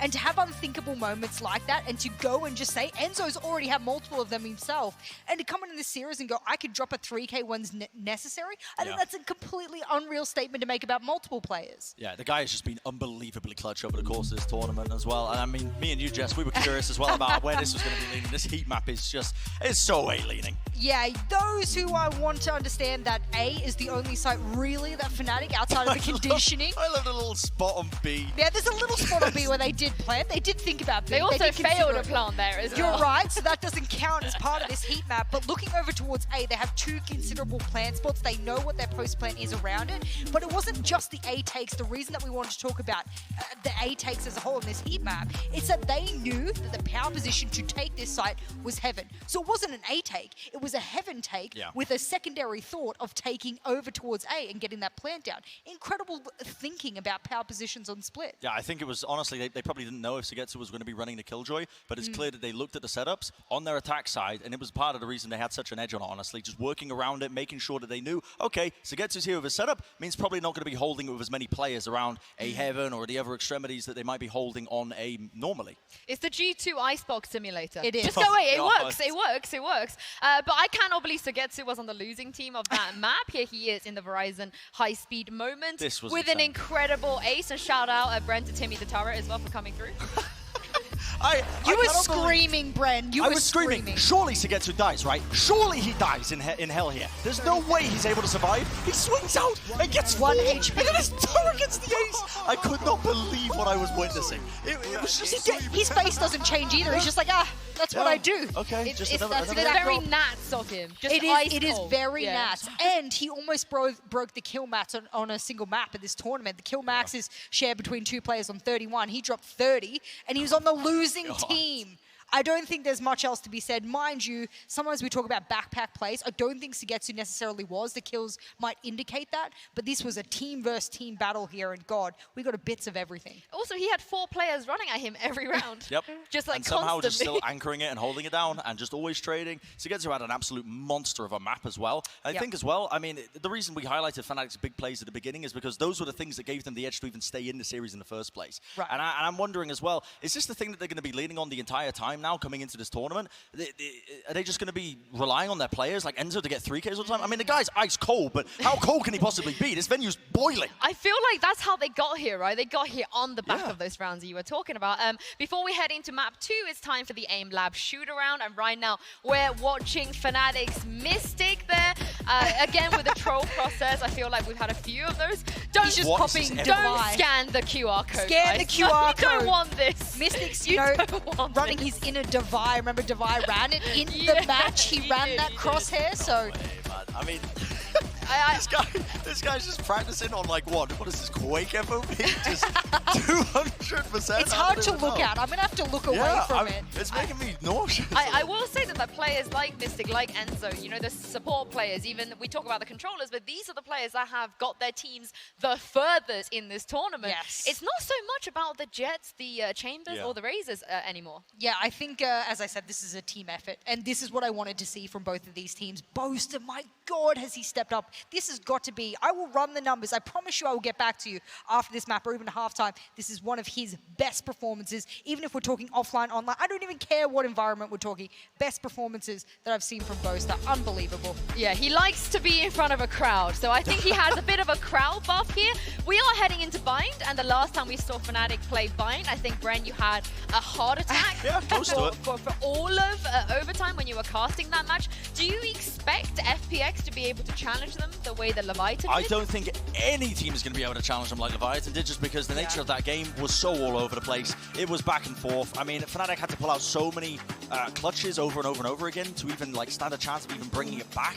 There were incredible moments, but I think it comes back to what I was talking about prior, which is that these are two familiar opponents that know each other really well. They're regional opponents. They're kind of almost domestic rivals in terms of the way that they play each other. And so I think it doesn't lead to as many of those overheat moments. Although I say that, that last month that we just witnessed would beg to differ. Yeah, exactly right. And I think also you can look at the guild match that FPX had and you go, well, that was such a dominant win. Isn't that something we should move forward with? Again, please wipe the slate clean here when we're talking about these two teams in this map pool. There's not much we can go back on other than the fact that they have repeated history on map number 1. Well, we're into the Prime Gaming Agent Select here. Both of these teams, they've played Bind already in this tournament.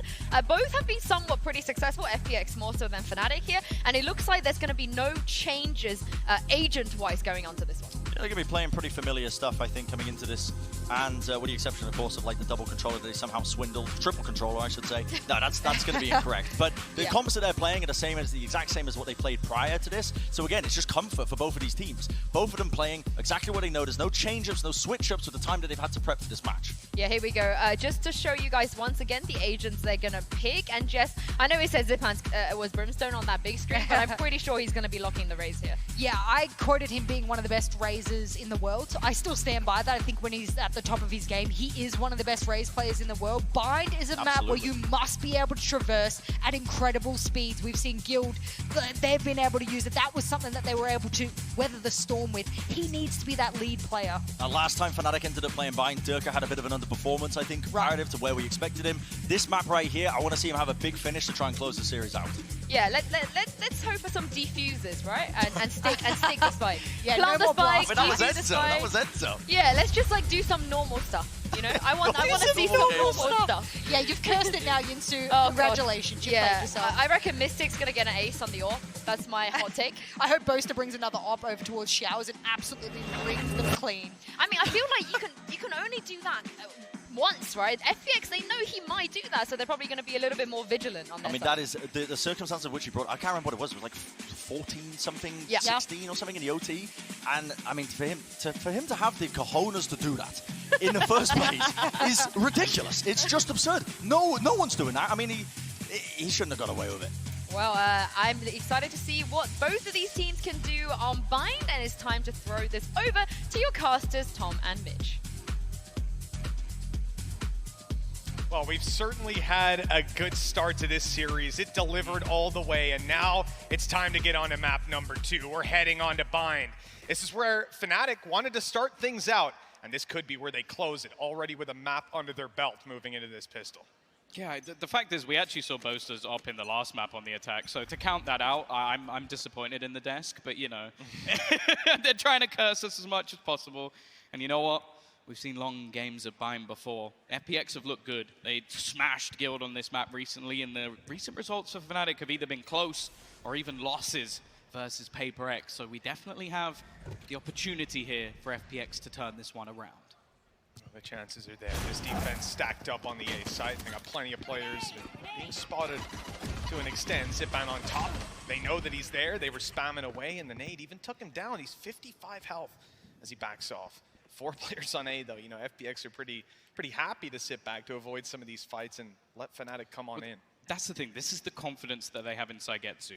After map 1, I think everybody in the arena understands why. He was truly ludicrous. Actually, Angel has been forced back off the angle. Fracture's starting to come in. Zipan will kick things off with the initial frag. Oh, Xiao's on one as well. FPX holding back and using their numbers. We've seen their trade ability in some of the previous rounds here in the pistol. They're not even needing trades. They haven't lost a single man yet with Enzo on 8, and the nade has chased him down. That is a clean start to Bind. Yeah, Prime Gaming flawless to start in the pistol round. Zipan as well was tagged to what, like 50, 25 HP, something of the sort.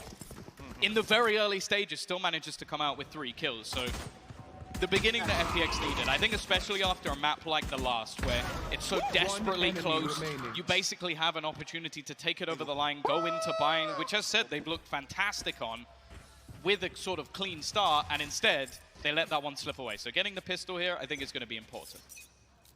For sure. Now, we've seen these little buys from FPX before. Players on pistols and a rifle to try and bridge the gap. It allows them a massive bit of runway coming into the next round to have some more rifles to play with. And over on the FNATIC side, Nothing. El Clasico. Okay, maybe not nothing. Somehow, they've opened up. How have they got 2 kills? Dirk already finding a couple. I said, they invested nothing. They didn't even have themselves any upgraded pistols whatsoever. This would be an atrocious round to let slip away. And actually, Angel's gone swinging in. Somehow, the classics are doing the work. This is unbelievable. Inconceivable. FNATIC just blitzed out. I mean, there was no complexity to this. This wasn't like the previous. Spike down. Artis is left alone, though, but he's managed to turn it.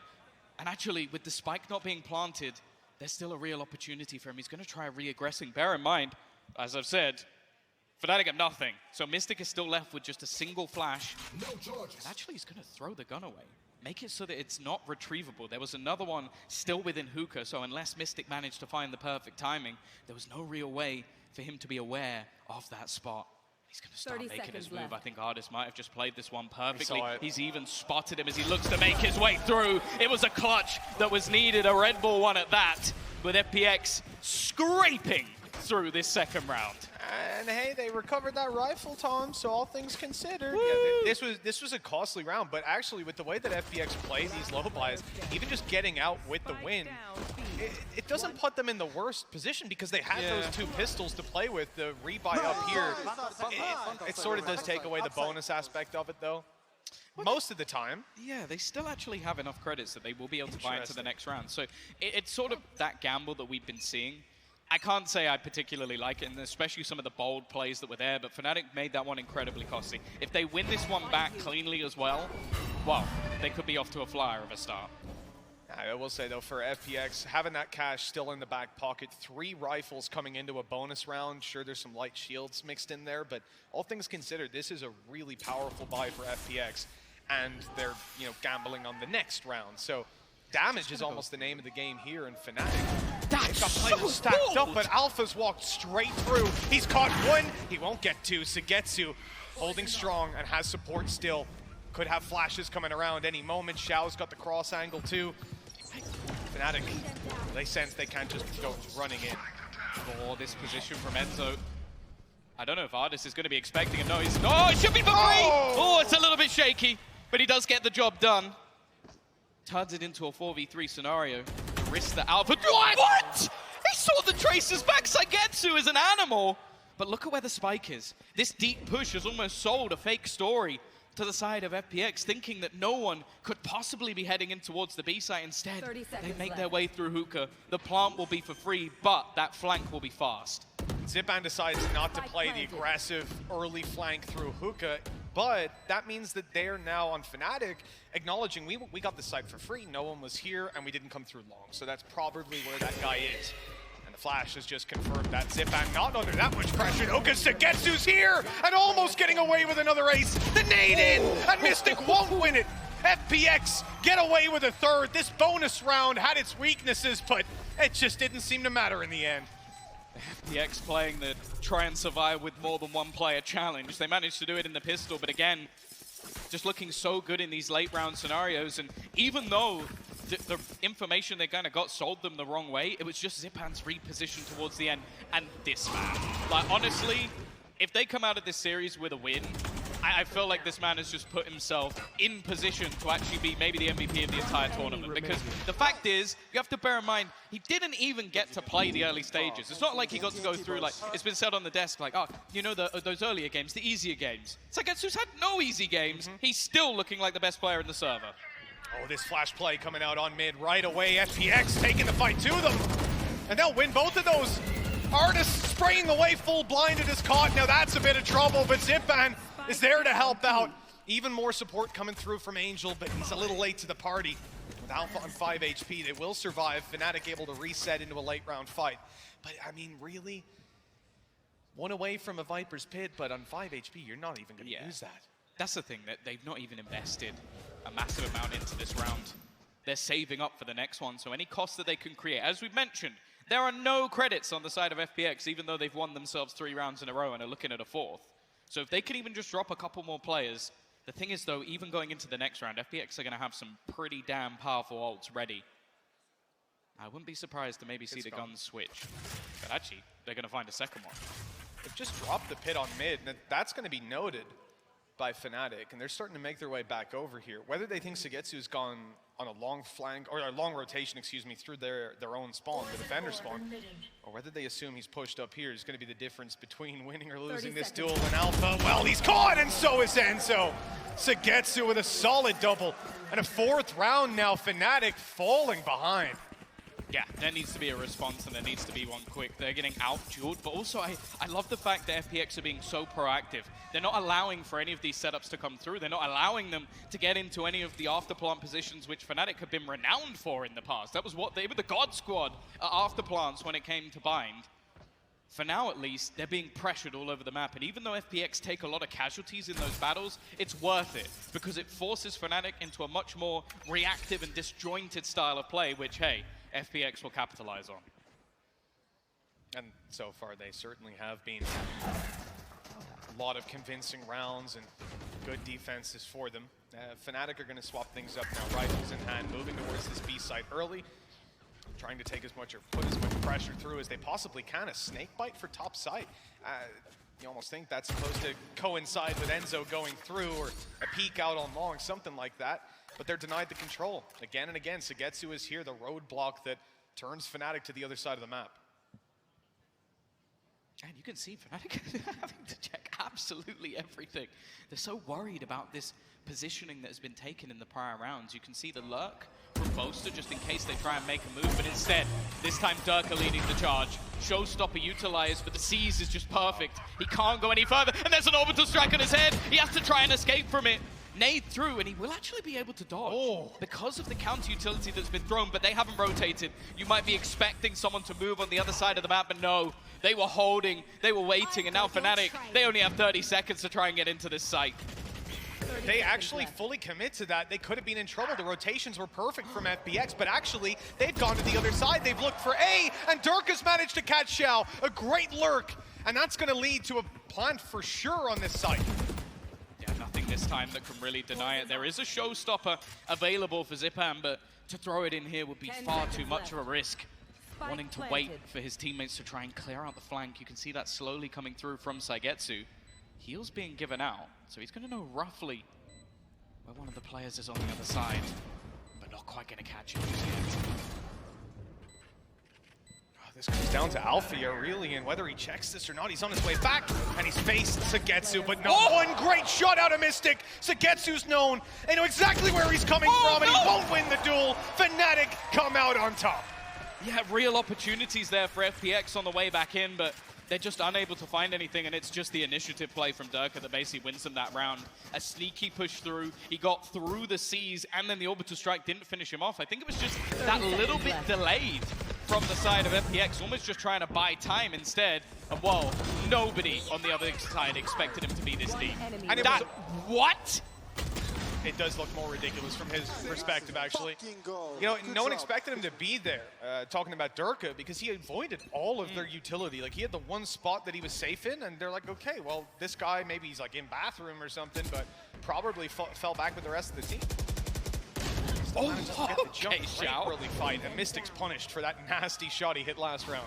He almost peeks around the edge of the spam. You've also got some vulnerabilities in the economy from FPX, even after that streak, because of how close some of the rounds have been. But all that means is Saigetsu ends up on a judge, and he's playing in lamps. So, in other words, it's not a disadvantage at all. Angels pop down another smoke. That one's inside of Hookah. It's kept them back again. Fnatic looking to the other side of the map, the A site where they want to go. Alpha already sneaking his way in, getting a foothold, but the important angles aren't clear just yet. This guy's crazy. He's walked around the smoke. They seem to be conscious of it, but Artis can't win the fight. And Alpha, well, he has got a judge on the other side waiting for him, and I'm not sure you can quite expect that play to be coming through. If anybody does challenge this, they could be in a lot of trouble, and Saigetsu already grabbing himself one and cementing this control for the team. Still, though, that doesn't stop the plans. I knew how important it was. Pushes in towards that snake bite. This man has already done damage on 1 HP before, and so going to see the fallback. Angel cements this man advantage further.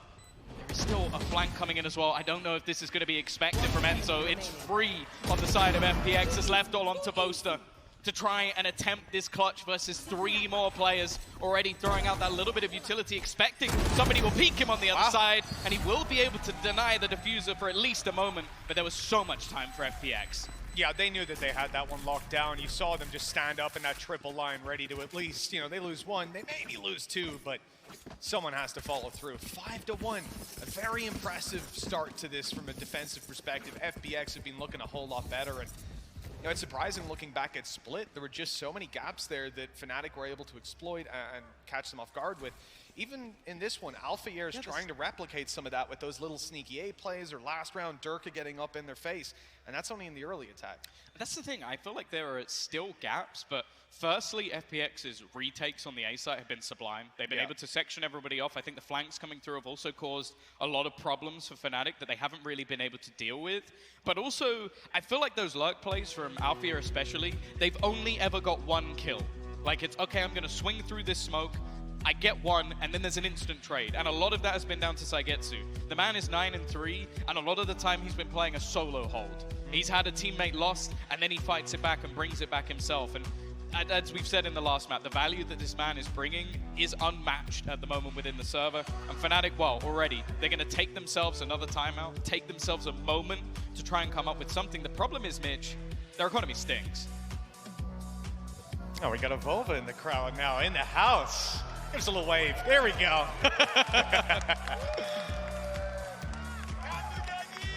I'd like to know who he's supporting today. You know, I'm sure that he's played against both of these teams. I'm sure that maybe they haven't gone quite as well as he would have liked, but I'm interested to see which way Avova was leaning. I'm sure he'll let us know at some point, but ultimately, right now... Golden Boy out there with a crowd mic.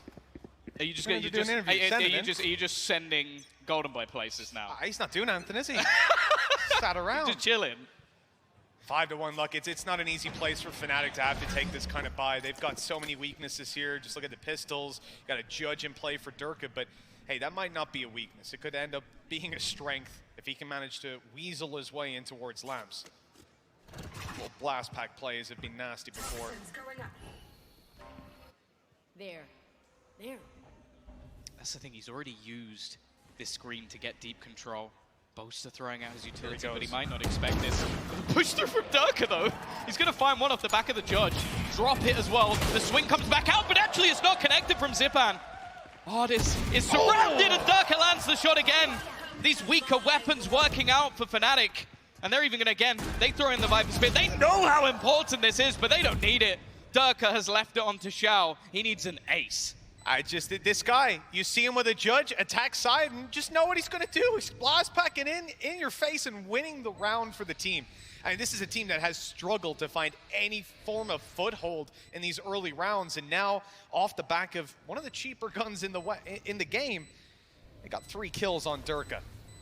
A plant and, well, a round win. Xiao left to save this, and him against the world, he certainly ain't feeling his odds. Alpha's about to push him. Okay, no, he's grabbing a weapon. That makes a bit more sense. He has to run. He should be able to get to the TV, so it's fine, but yeah. Just going to be FNATIC basically using the power of Durka to get them around. A huge victory coming through from them as well. And that's the thing. I like the pace change because a lot of the time in these early duels, you've seen Saigetsu just been able to survive. And because of that, when it comes down to a retake, it's almost just too easy for them to just get back in. Yeah, I can understand the frustration because ultimately 2 of those initial kills were, well, BS. Yeah, no, you get blast packed like that, the wall was kind of in his way, he's dancing left and right of it, and all of a sudden there's a shotgun taking him down. That's certainly not the nicest of starts to a round. The frustration clear, and we've got a timeout on the back of that. FPX not afraid to take a moment, even though they've got this significant lead. We said, and like we saw last map, FNATIC can definitely come back into it if you give them that opportunity. Yeah, you don't want to give them that runway, especially off a round like that. That's a confidence builder. Durka's been someone in this series that he's been good, but he's not been Durka. He's not been up the very top of the board, leading the way, destroying everybody along that route. And I think we can expect to see that from him somewhere within this series. So the fact that he's been able to start things off, I'm also looking at the fact that at least right now, he has a judge again. Even though he picked up a weapon, even though he got a multi-frag, he's just gone straight back to the gun that basically did the damage in the last round. The thing is, though, for FPX, financially, because of how so close all of these rounds have been, they're not going to have much in this one. It's almost a perfect counter. You know, if they're rocking a judge, just judge them back Buy and blast another back judge. into their face. Look, it could work out. And as well as that, Durka just went away from rolling in with that showstopper. So I think in this round right here, he's going to be happy up against a weaker buy to be the recon dart of the team, go in close, maybe get someone, but at a minimum, gain the space for his team. Now he's kind of screwed. Yeah, that was a great counter by FPX. You could see how prepared they were for that exact play to come through. Yeah, they use a double snake bite just to basically completely deter that early presence. The thing is, though, Althea has picked up that judge and will reclaim the ground. They're actually going to use the orbital strike. They're waiting for him, and he's only going to get one. These counters from FPX have been sublime. And just look how far back the guys of FNATIC are. You can see, though, the lurk from Boaster.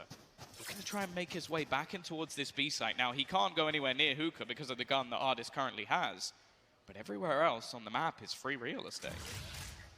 He's certainly sneaking his way through, the rest of the team having to be quiet. But all this time, it comes down to what the players are doing on the other side of the map. And one of them is rotating, with Xiao now being close. And he's a player with a Vandal in his hand, looking for the fight on long. He's ready for them to come out there, but not for Boaster to already be through. He snuck his way into elbow. There's the peek from Xiao. The kill found, the reveal, not landing anything else. His jump spot doesn't see anything, but now, is he thinking they could be behind him? He better be, because Boaster's sneaking right the way through. He could catch Angel here. He could fit. Oh! He knows all the information. He knows that one's within the tube. If he gets that kill, they can actually get onto the site, looking to try and find a little more, and the weaponry just isn't there. Angel, though, trading back, leaving Mystic alone. A 1v3, 15 seconds, and just not really much hope to find anything here. Has to try and jump forward, and in the meantime, well, Angel is going to go for the swing. A thrifty round right back for FPX as they make their lead even greater, Mitch. That first fight from Durka, I mean, you know, you just got red on that play. Yeah. Attempted it previous round, go for it again, and FPX were more than ready. Zipan in the open, snake bites down. Just no space to be landed. Look at that. Beautiful. And I think there could have been a little bit more, I guess, runway given off the back of those blast packs, so it certainly helped out that he ended up falling right in the middle of the open. Oh, okay. Well, he's flashing for him, and that's all that matters. That's impressive, considering he's playing Brim. Yeah, to be honest, I didn't notice that patch come through. I don't know what the stimmy does now, but Angel's figured something out. He swapped it out. He used the Molotov Changed as his a flash. loadout. Fair enough. Okay, right away, Durka's coming in and taking Saigetsu. There'll be no Viper's Pit to play with in this round. It's just ruthless. Yeah, that's the man you want to clear out. Spamming those ultimates to try and give them space again, though. They don't have lamps in the swing. Durka tries to reload in the open, not expecting Xiao to just peek straight out. He's being pressured, though. Coming in from behind will be Althea. He does get caught, and Mystic goes down as well, trying to delay this push back through us already. They look to try and swing back in. Althea with a tasty little double, and it leaves Artist to try and fight things back. But the man from Turkey is not going to allow it. A 4K and another round. This youngster's been capturing hearts around the world, and EMEA certainly drawing a lot of attention. And now topping out that scoreboard for FNATIC, a third round thanks to him. And they'll keep trying to trade these back and forth. A good response to the previous round. And One enemy remaining. well, I certainly counted them out a couple of these. I love the idea of going into the nade. Just taking that one blast of it completely caught him off guard. FNATIC certainly not down and out yet. They've got 3. And their opponents don't have a lot of cash, so some serious weaknesses. Don't say anything. Don't say anything. We've seen how some of these rounds have gone. Closer once again. Holding back, and I think that means Saigetsu's actually just going to be able to retrieve the rifle. That's something for him at least, and because his teammate's gone down, I think he expects that no one's going to be holding this anymore. Mystic's still watching. Saigetsu needs an instant headshot, and instead is there on the other side. A little over-aggressive this time from Saigetsu, who's had so much success in early rounds, but they've started to deal with him. We saw a few rounds attempted like this from FNATIC before where they were trying to catch players getting aggressive. Obviously, you have much more success in a round like this, though, where there's 2 weaker weapons to work with. As soon as you lose that one guy, whoever has a weapon or feels like they've got that spacing, you got to just take the risk, roll the dice, and sometimes it doesn't work out. That's just how it be. Zipan going down, Xiao with a shorty, and there's a kill for it. He won't get anything else, but you know what? Oh! No, it's not going to matter. Darker will clear it. Good round from FNATIC. They've been shaky in some of these rounds where they've been up against the pistols, so the fact that they kept that one nice and clean, bought through some extra weaponry, but I think things get a lot tougher from here. Saigetsu, the rest of the team are going to be buying up. He has his ultimate online with the Viper's Pit. You've also got the showstopper from Zipan, who currently still sits right at the top of the board. But there is that Viper's Pit on the other side. So if FNATIC can get into an afterplant once again, things will get difficult for FPX.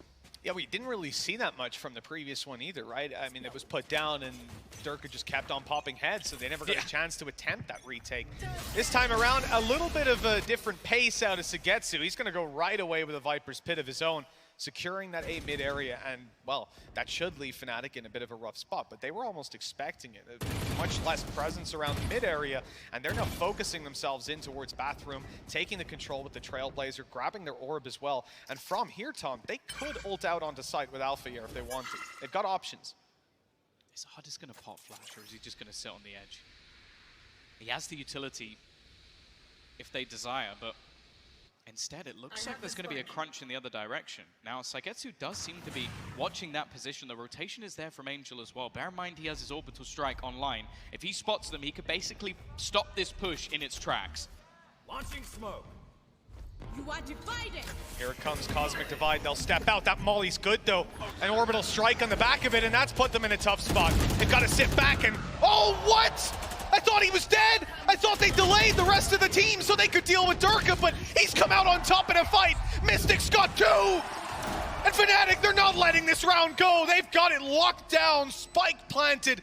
And Xiao and Zipan against the world. Sure, they've got a showstopper, but I doubt you even use it here. They need some kills right away, or they're going to be looking probably at a save, Tom. I mean, look at the credits. Oh, that round has got to be heartbreaking for FPX. They had everything as a counter. They threw that utility in. They sectioned off the initial push. They have an orbital strike.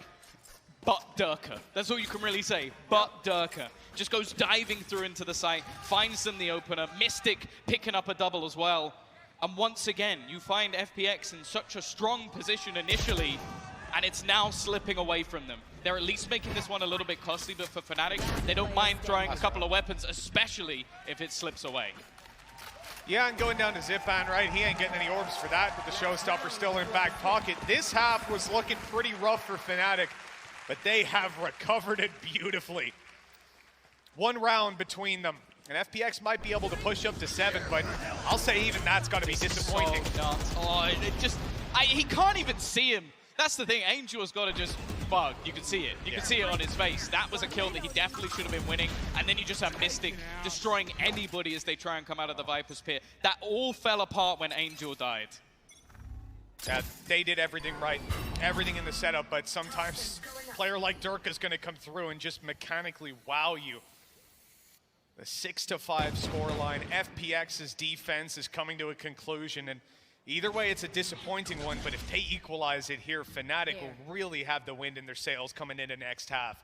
This has got to be a stop out of the defense, and well, they're stacked up on A. They're looking for control there. They were looking for bathroom. They're seeing nothing. And now, FNATIC are giving away where they're coming to. Angel under threat, but he's got the kill. A huge one with a molly down after. That's going to delay the rest of the team. He's stuck in a corner, and a showstopper won't get a kill, but it does push the rest of the team back. Might mean that there could be a weapon to be had. Something extra to throw into this round. The Seeker is actually going to give away the position of Ardis, but nobody really nearby. Almost able to catch him, but Althea doesn't. Leaving now a couple of low players on the side of FNATIC and a build up in towards Zipan. He's currently playing below, and I don't know if this is something that will be checked necessarily. Angel's just burned up his last smoke. 30 seconds left. 30 Oh, he's seconds now left. down to just the Sheriff. He's almost just a Cypher Cam. He's actually gone in! Oh, it's almost won! But actually, Boaster's going to win the duel anyway. An opportunity for this to almost fall apart for the side of FNATIC, but instead, they're now going to go moving through. A chance for them to pick up that pace into the site, but again, the trades are effective, keeping it into a 2v2 scenario. Ardis finds one, but it's down to Althea. The 1v1 versus Xiao, and he'll land the shot. It will be FPX taking themselves home, a lead in this first half, but a much narrower one than it could have been. Yeah, definitely. Look, they really had this locked down at a certain point, but a couple of rounds that go FNATIC's way, and this is very doable for them coming into the next half. Certainly not facing nearly the pressure that they were in the last game come halftime. Player standing. The question is now, though, is there going to be those adaptations? Is there going to be that strong attacking side, which we have seen from FPX every single time they play on any map? They are always so structured in those scenarios. And well, luckily I don't have to answer that question because we have a wonderful analyst desk. Certainly a big task ahead of them, Tom. And I mean, how are you feeling coming into this second half? FPX on attack always put up numbers. That's the thing. I feel like they are a side that directly works on these set executes. And I think they are one of the best teams in the world at it. So FNATIC are going to have their work cut out. But when we see Durka getting onto that defensive side, when we see that sort of holds out from Althea, I think FNATIC can turn this one back once again. Already they're going for this pinch early doors straight through the TP, but they're only going to meet Xiao. In fact, the rest of the team are looking to try and challenge in towards that B-side. Boaster already winning the opening duel, but not expecting a follow-up from Saigetsu. Yeah, I mean, that nade just forced him way out into the open. And now, the rest of the team over on FPX blitz in through long. They've got the control, so no need to fight elsewhere. Oh, only a sliver of health left there. Durka wasn't going to be escaping. This has been a solid start for FPX. Spike planted, post plant to play with. They didn't quite get the reveal on Enzo there, so he might have timing. Yeah, the thing is, though, time in general. It's not going to be easy for them to break back in, even if they manage to kill off that play on the flank. No, Xiao! That's a second duel that he's won, catching players out. Mystic trying to swing back through. He's got Althea leading a little bit further. One comes for free. Ardis not expecting anybody to be that far forward. Because of that, they might be able to get onto this defuse already, looking for that peek out. Once again, Mystic holding it, and while he's got to try and get back on. Already two players from different positions, an almost impossible task to try and find anything here, just hoping he can bait them into the swing, but Saigetsu with another triple will be putting an 8 onto the board. Last player standing. Extending their lead. I mean, FPX have been fantastic in the early halves, that's for sure. But this pistol under their belt, things should extend even further. I mean, for FNATIC, okay, you take this one as an eco, but we've seen what the Classics can do before. They won that round on the attack with Classics after just a straight blitz in through hookah, so I don't even know that I want to count this one out. I don't want to say anything just because it's this team. They seem to be so creative with what they do in rounds where I feel like a lot of people would just do nothing. It's like, screw it, it's an eco round, we got nothing to play with. Or something like you see the normal enough stuff like crunching in on a part of the map and just trying to overwhelm. But FNATIC, like the idea that they had on Split for blitzing out and taking the Heaven control, using that as conditioning a couple rounds later when they blitz out and take a site after FPX had adjusted to maintain Heaven. They've had a lot of ideas here. The mind game's certainly at play, which is something that, I mean, even thinking way back to like 2 years ago, something we were excited about, the Boaster Angel mind games, and getting to see it here in full effect. FNATIC down with the numbers, and they've caught Angel. They've taken him down and gotten out of there. Okay. Yeah, that's the thing. They've spotted the majority of players, but the fact is you almost have to have this swing back. Now it's going to be equalized fairly easily, and that will be the B site firmly under the control. Okay. What's he even spraying at this point? just has a perfect read on where they could be, and what was a little bit dangerous initially now comes back to normality. No real chance for the remaining Fnatic players to get anything here. Spike planted. Yeah, even damage is going to be hard to come by. And these players have got rifles. There's no need for them to get aggressive and play into you unless they want to try and farm up some old Torbs or make use of their good old Spectres while they can. Enzo certainly not having the best of times here on this map. He's trying to... I imagine he's going to go through the TP into the Spike, yeah. He's being pressured. They want this ult orb, and you can actually see on the other side that Artis is going to be waiting. The problem is he can't really play deep enough that he should be able to get his kill. Like, it should just be fairly easy for him to just run back through that TP. And, well, he is going to be waiting there. And actually, there you go. They get it anyway. A great round for FPX. One player lost. Normally, I didn't check, but they normally have a pistol anyway, so I imagine there won't be too much weaponry lost. But now this has to be almost an instant response. You don't want to be sat there with FPX on double digits with you with half the rounds. Yeah, I mean, this is where the real game starts, right, in this half. You have those first two. They go in favor of FPX. That's your early injection of rounds. This is where things actually matter and where Fnatic need to make their defense at least a lot stronger than what we saw previously. You got 5 on the board to start, weapons galore. And FPX, well, they seem to want to pressure B right away. A lineup for the knife. They're going to be blitzing down towards long. Alpha here already giving up a bit of control, and it looks like Fnatic will just pull back. They don't want to get involved in this early skirmish. They probably would have hoped that they'd catch Alpha here, but they've at least denied any of that information utility to be had by Mystic. He can't throw it out, at least for the moment. A little bit of aggression coming in for the rotation to be able to be had. They already have 3 players within this site. Actually, haven't found any contact just yet. Darker just went through the TP. They actually had themselves a grab wheel as well to catch anybody on that flank. Darker needs a kill though, and instead, it's just flying back into the favor of FPX. Trades galore as Angel gets a triple. Now it's left all on to Enzo, and Saigetsu is there to close it. 10 rounds on the board, Mitch. And while Fnatic have a long way back now. Yeah, that they do. And this is going to be a treacherous road for the defense. They're on pistols right away, so that disadvantage is going to really weigh heavy on them. And then coming out of that, FPX will essentially just be one domino flick away from closing this map out. That said, Fnatic have done it before. They've made that comeback on the previous map. This one...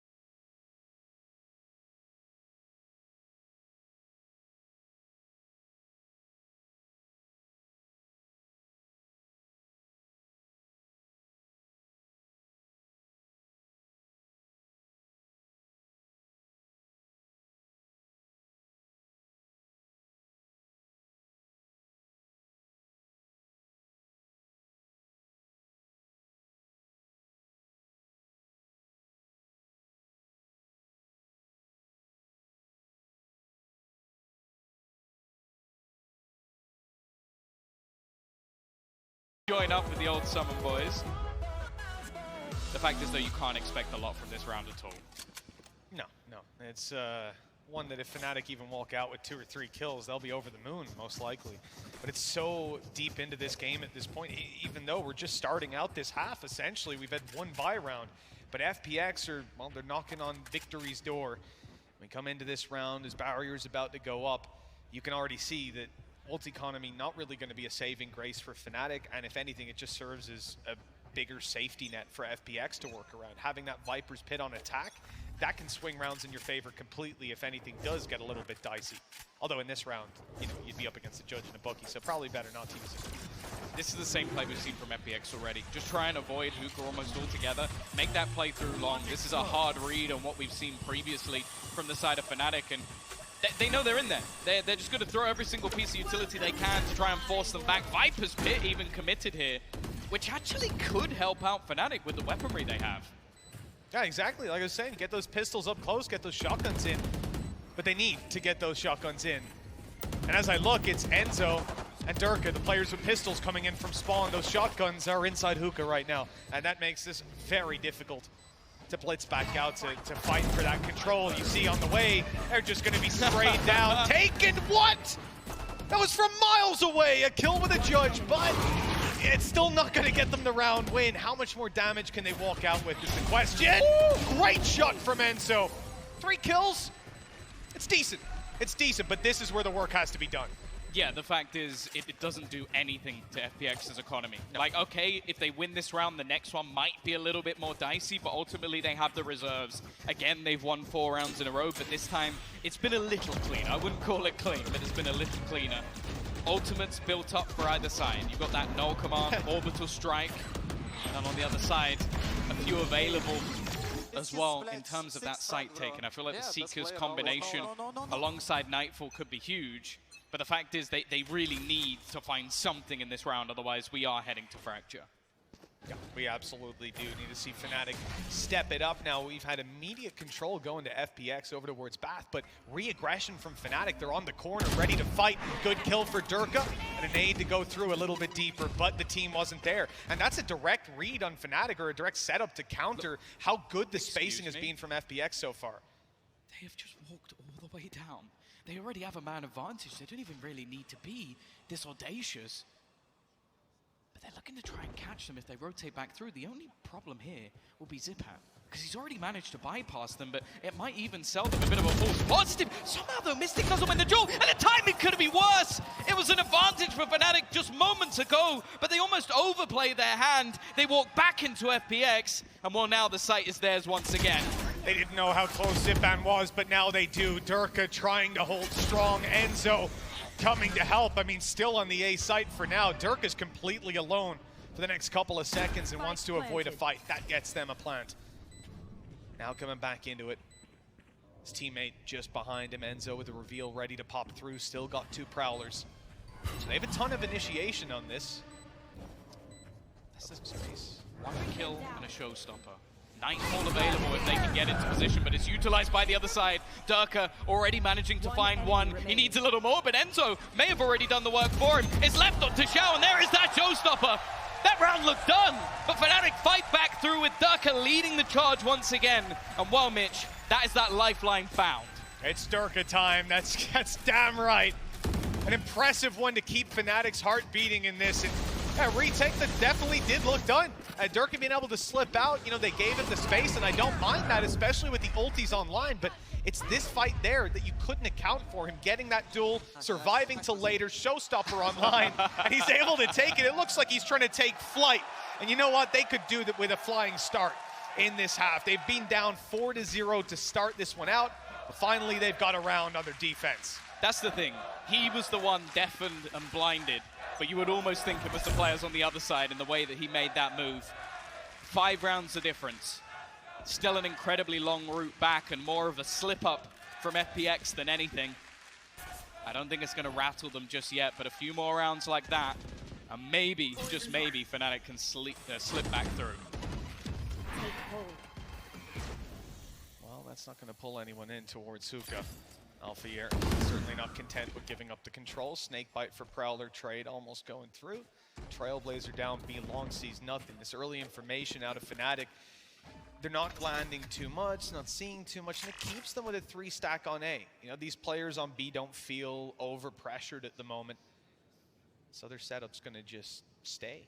Pump the brakes, wait for FPX to make a move. That's a dangerous game though, especially with the utility online for FPX. There's the orbital strike being lined up, ready to go. It does look like Durka's, you know, quite far back though. He's ready for something like that. No one's playing inside lamps to get to this. Well, that's the adaptation. Even still though, it does give them that ability to clear straight through though already. It's going to be 1 come. Zipan's actually died to the utility of Angel. That's definitely more of a problem, but even still though, they are waiting to try and catch this Sangetsu though! With the wide swing has already taken out Durka. They are going to get Ardis back up, but the rotation has come through. Nice shot from Alphair. In fact, the second alongside it. Enzo with 1 more, and they completely fall apart. Well, if FNATIC are going to get back into this game, that is the kind of gameplay you're looking for. Under pressure, but they keep calm and composed. Walk out with the round win because of it. Some incredible shots hit by Alphair. has just been on fire in some of these rounds, and that's going to get him a Viper's Pit to play with coming into this round. 11-7, and that lead for FPX, you know, I'm starting to get a little bit of deja vu to the previous map because it's not looking as strong, and now they're forced to an eco where the gap should close even further. Well, that's the thing. FNATIC have proven that at no point are they out. And again, that's back-to-back rounds now where FPX have been in a position of strength and something has faded away. Althea with a double kill, Durka with a 4K. They have those big game players, and well, they're starting to show up. Sagetsu should be the man to watch with a rifle, but look at that damage. A great connection on Alphayer, who now has to burn up the heals of Mystic just to get back up to full health. His shield's gone from the round. It's a great start with some Sheriffs to be able to apply that level of pressure.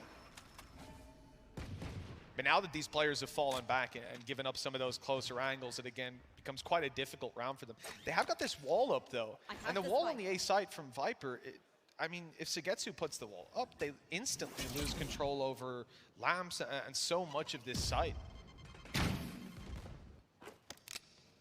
You're not going to play beside the wall, obviously, because close range against pistols, you're asking for it. Yeah, the time starting to tick, but it's a slow walk up. They don't actually get caught, but the thing is, it does actually use up their utility. Angel now gets rid of Durka, but Althea again is going to catch out Zipan. That's on the other side of the map. Sagetsu still with a rifle in hand, and Enzo under pressure, trying to do what damage he can. The C's going to delay them. In fact, they're delayed again by the gravity well. But then again, Sagetsu just swings through and finds a kill. Sagetsu's in trouble though. 1 HP in the open, that decay hitting him hard. Oh no, he still wins it! A beautiful shot to Enzo. A spike planted, and FPX have hit 12. This was an unlikely round, Tom, but again, they've gotten it done. I don't know how that's the one they win. Angel with a high impact shot to get rid of Durka, who has definitely been one of the danger men. But the fact is, it was more just them being caught by every single piece of utility and then still winning the duels. I've never seen a player as confident as Sagetsu when he has 1 HP. Like the amount of times we've seen these same sort of peaks out from him, 12-7. Again, the difference made to 5 rounds. And FPX are 1 away from taking us to that 3rd and final map. 5 rounds in a row needed for FNATIC. You know, I know there's at least some FPX fans out there. I saw a jersey earlier on. Just the one. Who was wearing it? Well, we'll see if the camera can find it. Okay, early trade. Now you might think, okay, Durka gone from the round is not ideal, but with the weaponry that's in play for FNATIC, that's not a bad start. They also have a pretty strong setup in towards Hookah. They have a player actually baiting, shooting out that boombot to make sure that they're not going to clear, or at least hope they're not going to clear Alpha here. But that info will now be there for them. Alpha gives it up. FPX, they've avoided this control over Hookah quite a bit. The heavy preference for long, and this works out for massive value here. Oh, that's dangerous, Alpha! I don't know how he didn't get that kill. I mean, he shot it off, but Zipan only got caught in the ankles. Yeah, it's not going to work out. Instead, Zipan now goes pushing the man who survived. What? How does Enzo land these shots through the wall? It makes absolutely no sense. And he might have just given them a lifeline. He's bought time for the flank as well. Oster slowly making his way through. Enzo, in the meantime, is going to go swinging back in, but Angel's won another duel. He's been fantastic on this map so far. And once again on Bind, they call upon this man, and this time, it's not happening. To be a classic, it has to go to all 3 maps, and that's exactly where FPX will take us. Well-deserved, strong fight from them on Bind. They don't let it slip like they did previously. Again, it's Sagetsu that is the standout performer by a country mile. This guy has just been on fire since he came into this tournament, making up for the games that he missed. What I want to point out as well, this is something we've always talked about when we talk about Angel, is the way that he finds opening tools for this squad. He has the most.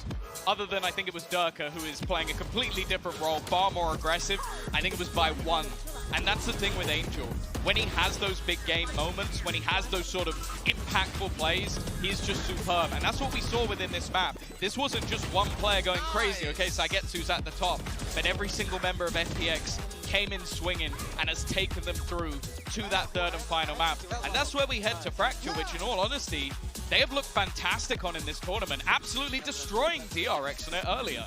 Yeah, I mean, look, that resets your confidence completely if you're FPX. Moving into this now, guaranteeing that third map and finding a very nice-looking face on that map. I think they presented a pretty strong play, but I have the question, what if Sugetsu doesn't turn up? That doesn't seem to even be a possibility at this point. No, that is not a question. And in fact, I'm not even going to throw that one over to the desk. Instead, we're going to head off to a break, and then they will be breaking this one down.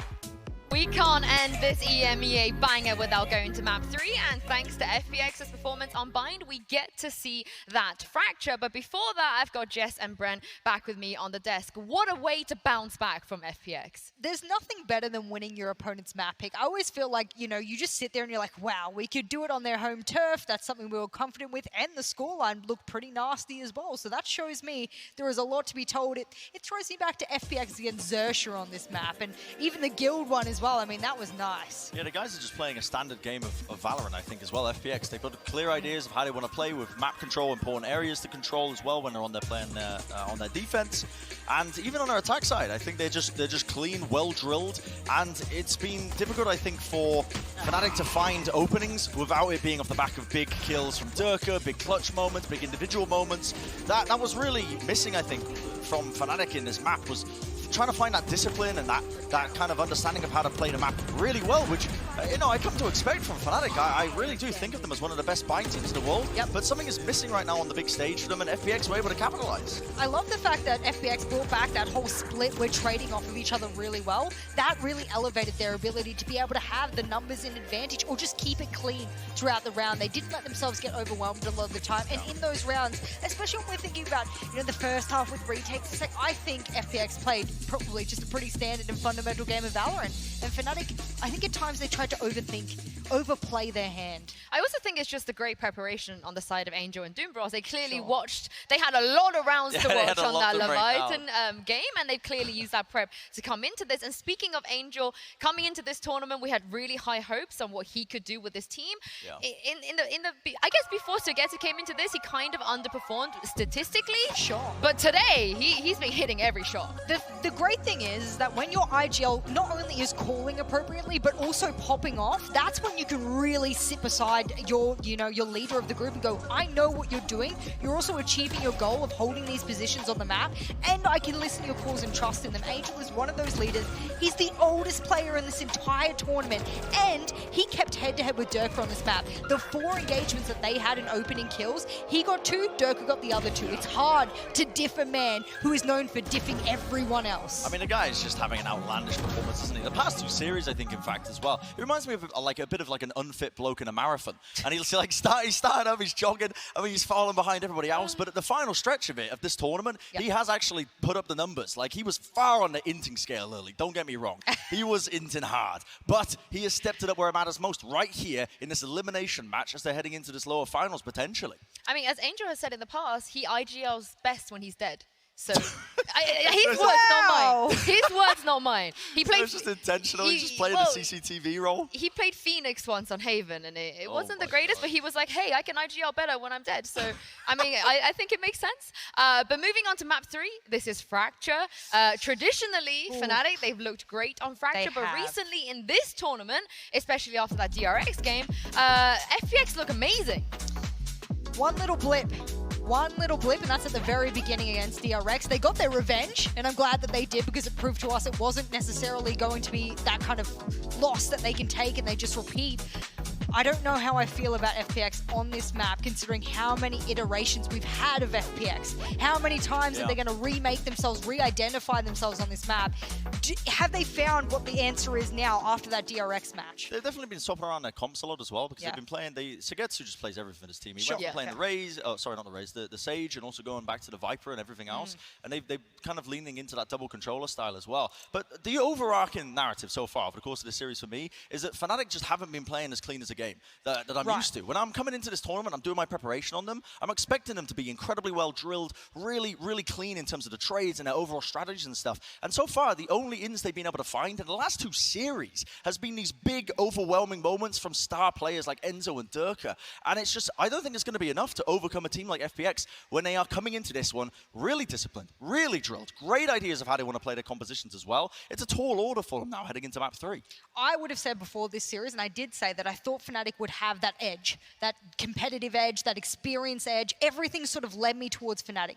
Map number 3, after them having learned, or what I thought was learning their lesson on Bind against Leviathan, I thought they also would, learn their lesson against Leviathan on this map as well. Yeah. I don't know if I can really trust in that the same way that I thought they could on Bind. It was not good enough on Bind, and as a result, this is where we stand. We're standing, all of the analysts there, so I'm not sure about you, Yinsu, but we're turning around and we're saying, look, FPX are probably going to win this series if they keep this up. Yeah, they look like the better team, especially on Bind. Again, we speak about the big players that have to step up on the side of FNATIC. Enzo, he's been stepping up today. We actually got a chance to speak to him a little bit earlier, and here is what he had to say. I was actually quite calm, just focused on what I have to do. So I was just ready today. I was just ready for this game. During the clutch, I played out of instinct, really. Wasn't thinking about anything specific. It's going to take a lot of work. We have to work on some specific aspects of the game, small details that, we need to improve on. And if we do that properly, we are going to win. Boaster is an incredible IGL. It's great to work with him. It's like he's making everything clear at all times. And I am feeding Boaster with information and ideas to help him take the best decisions during the game. But how can he do it with just the operator? The double swing. Enzo! You can't be doing this, son. A 1v2, swaps the weaponry around, the players are low, a single bullet on either of them, it might be enough, it could be enough. The horn dropped, positioning gained. And now that the fuse stuck down to half, he knows where the opposition is, he's sticking it! What an insane play from Enzo! Ice cold! Every time we met each other again against FPX, they brought something new, they brought some new ideas, and we were able to adapt on the fly. So if we can keep doing that, I believe we will win.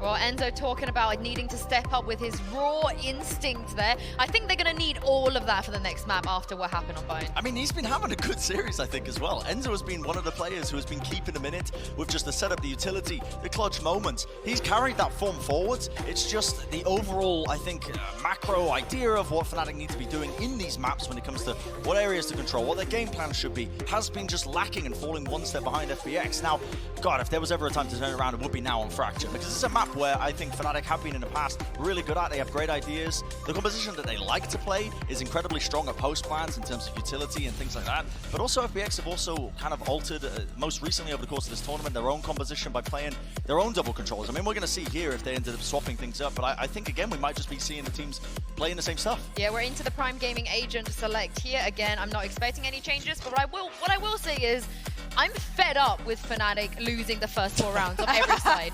Like, they need to cut that out, because if they do that here, that's 8 rounds they're giving away every map. They're going to be losing. Yeah, the first quarter seems to be a bit of a kryptonite there for the side of FNATIC, but one thing I want to say is while we have this Prime Gaming Agent select up, is that on the side of FPX, all of those agents are strong, almost one of their best agents for every single player on the roster, outside of Sugetsu, who's had a huge play on Cypher, for example. Everyone's on super strong agents. Yeah, I think they are in, honestly, a bit of a comfort position for them on either side. And I really do just want to see a bit of a step up from FNATIC. They're one of my favorites coming into the tournaments for the entirety of the thing. And right now it feels like FPX are just the more disciplined team. They've got the better ideas coming into it. Maybe this is a bit of the prep difference, honestly. The fact that they have had a bit of time to come into this match as well. I mean, it's been the case on either side, I suppose. But these guys have clearly come into this one. They've had a bit of extra time with Sugetsu, and it's paying dividends. I mean, we've spoken about this already. They played against each other many, many times. None of that matters. What matters, Tom and Mitch, is what happens on this map. Well, let's not waste any more time then. Let's get right onto this final map of Fracture. 2 teams enter, and one's going home after this. FPX and FNATIC. And it's an FPX defense to start, Tom. How are we feeling about that? This is a team we've seen put up those attacking numbers, but here on Fracture, I feel like everything is different. Yeah, I feel like a lot of it comes down to, firstly, this aggression out from Artis, but also just, again, those sight holds from Saigetsu. The man has been a monster throughout this series, and speaking of that aggression, he's going wandering. And he is already getting a little bit aggressive, and we can see that the rotations are coming through from FPX towards the B site, having Artis so aggressively pushed up. But over on the other side of FNATIC, well, they are waiting as well, hoping that someone on FPX makes that push. It's going to be a game of chicken. Who moves first? And it's FNATIC on towards the B site, shifting their way over. Zero movement from FPX. It's impressive to maintain this patience, but once this wall goes up, that's when you start to see them get a little bit antsy, because no one's actually towards this B site. No one's on it, and that wall's locking the whole team out. You can see the lurk on the other side just waiting in case there's any defensive aggression on that side, but instead it will just be that later push in towards B. That tower's position taken, and I'll be honest, Mitch, it almost looks like this is a full retake setup being thrown in by FPX. I think that's exactly what this is. FPX were aware that FNATIC like to use a lot of utility in clearing out some of these angles, so they're more than ready to let them in, let them plant, and then punish with some utility of their own. A fantastic answer back, but they still have to root these players out of the positions they've got now. Arcade completely lost heaven. Oh no. That boombot's just gone off. Dirka's left on a sliver of health, and Zipan's able to take it. Yeah, already turning things back into what is a tough position, but bear in mind this has already been half. They're just going to stick it all of the way, and nobody is going to swing out in time from FNATIC. FPX are going to kick things off with a pistol round. And once again, it was mentioned on the desk that FNATIC can't allow for these early starts to go FPX's way, but it has happened again. That it has. Another pistol, another little injection of rounds, and we know FPX's second rounds are usually pretty strong. Normally you see a lot of rifles in there. They are going to play with bulldogs, as well as still the rifles technically, but not quite having the same strengths that they have in the past. Over on the FNATIC side, the classic round, couple of upgraded pistols. Look, you get a lot of opportunities on a map like this, attack side, even if it just comes down to playing for the orbs and grabbing that little bit of ult economy coming into future rounds. I really feel like on this map in particular, there never is just a write-off. No, we saw the classic rounds before. Let's see it again. I mean, not gonna get my hopes up for FNATIC on this one, but there's always a chance for some damage, especially when a man like Dirka has a one-shot headshot weapon roaming around the map. We saw previous rounds stun up into heaven and a nade to follow. Didn't find anything. This time though, Tom, there is a target standing right there, but a clean pick by Artis cancels any possibility of that. But they even put a smoke there. It's just way too late. Maybe trying to sneak through with a little bit of ground. Boaster still managing to win that duel with just the classic. We spoke about the danger of the weaponry, but they don't clear Saigetsu from this spot. An easy cleanup for the Viper, and well, Dirka now left. He's managed to get into a position they don't necessarily suspect, but Saigetsu is there in the end. This guy, even just seeing some of the swings he's going for, his aim is on point. He's been hitting up the aim training in his off time. I suppose 5-0, starting things out. There's another stat for us. FNATIC have a 4-0 record when facing the third map in a BO3 series in Stage 2 FPX. Well, they make it to that third map a little bit more often. They don't face the same level of success. But the other thing as well is that just on this map alone, facing each other, FNATIC have had a pretty good record. True. Like the first time around, I think it was a 13-3, a 13-9 last time. So I guess FPX are bringing it closer. The thing is, though, when it comes to, at least on LAN, between these two teams, or even just looking at them isolated, I would say that FPX have definitely come leaps and bounds, especially when Saigetsu's in the team. This round, though, normally, it'd be a bit weaker, but again, we see this coming out of the side of FPX. They have some decent weapons here. FPX have pushed all the way up north side. They've got the control on top of the map and an early flank on the way. Nothing to stop them there, nothing to spot them. They found the one gap in this push out of FNATIC, the one area that they're really vulnerable to, and you see the players on site. They're popping down utility. They're trying to delay them so the flank can come through, so it can finally have that impact. Artis, though, well, he actually just jumped ahead of the flank. He's ran through by himself. Up into heaven he goes. Now has Angel right behind him, and they're going to have a paranoia that has caught him. So yeah, that's given the information. At least Alfia goes for the swing, but he runs out of bullets into a 3v3. Another goes the way of FPX. These starts have never gone the way of FNATIC throughout this series, and it won't happen again. FPX with a fast flank, locking them into the site. And Mitch, they come out with 3 players alive. Yeah, this is not only a round win on the bonus, but a convincing one. Those 3 players carrying forward weapons into the next, so credits are going to start rolling and flying really high. Over on the FNATIC side, they're in trouble. Look, there were some mistakes there from FPX that didn't necessarily get punished to the extent I expected, but some of these picks coming down, they're getting the confidence rolling for FPX, the early lead, and now an eco.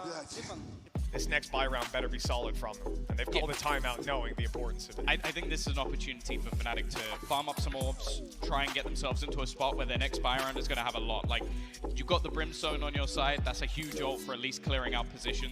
Not that far away from Enzo's Viper's Pit. And that's the thing, Mitch. We know that on this defensive side, FNATIC are pretty decent. Like, Enzo's holds have been fantastic from what we've seen. Durka is allowed to be a little bit freer.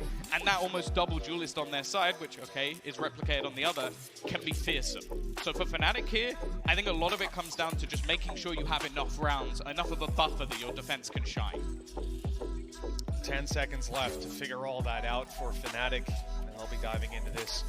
Again, a round where a lot of the time it comes down to building up those orbs and gathering information, figuring out if those things you looked into before the map, those tendencies, if they're still being held, and also getting a feel for how FPX are playing this. Now, we saw last round was a north side, not crunch, just straight push out of them. 2 players going up through dish and taking that aggression. This time around, we could be seeing something similar. Yeah, the thing is, though, FNATIC look a little bit more aware. In fact, they've got a couple of players ready and set up. Now, I'd be surprised if we see exactly the same thing out of FPX, but the thing is, with the weaker weapons, they're more than willing to try and challenge for this. What's the idea here? Reveal goes up and over, sees nothing. They've already got the smoke at the start of the round, so they don't take the space. I mean, the thing about the smoke is it gives you a safe haven from that reveal. So those players were sitting just outside it, but they've been spooked, right? They saw the utility go down. They're probably expecting that there's a crossfire setup or something. Maybe that's the idea from FPX. You fake out, you've taken control, and just buy more time. That's the thing. They have done it in the last round. They pushed it completely. So in this round, they use their utility to sell the idea that they're there again. And you can just see how tentative FNATIC are being in actually taking back this control. Now, they have left at least Durka on the other side of the map for any re-aggression, but they'll now finally take the control they wanted initially, but ultimately a minute's gone off the clock. Yeah, and they've got to be so cautious in clearing this. They use their boom bot and everything. Like, it's about that cost and the extra little bit of pressure it puts onto the FNATIC mentality.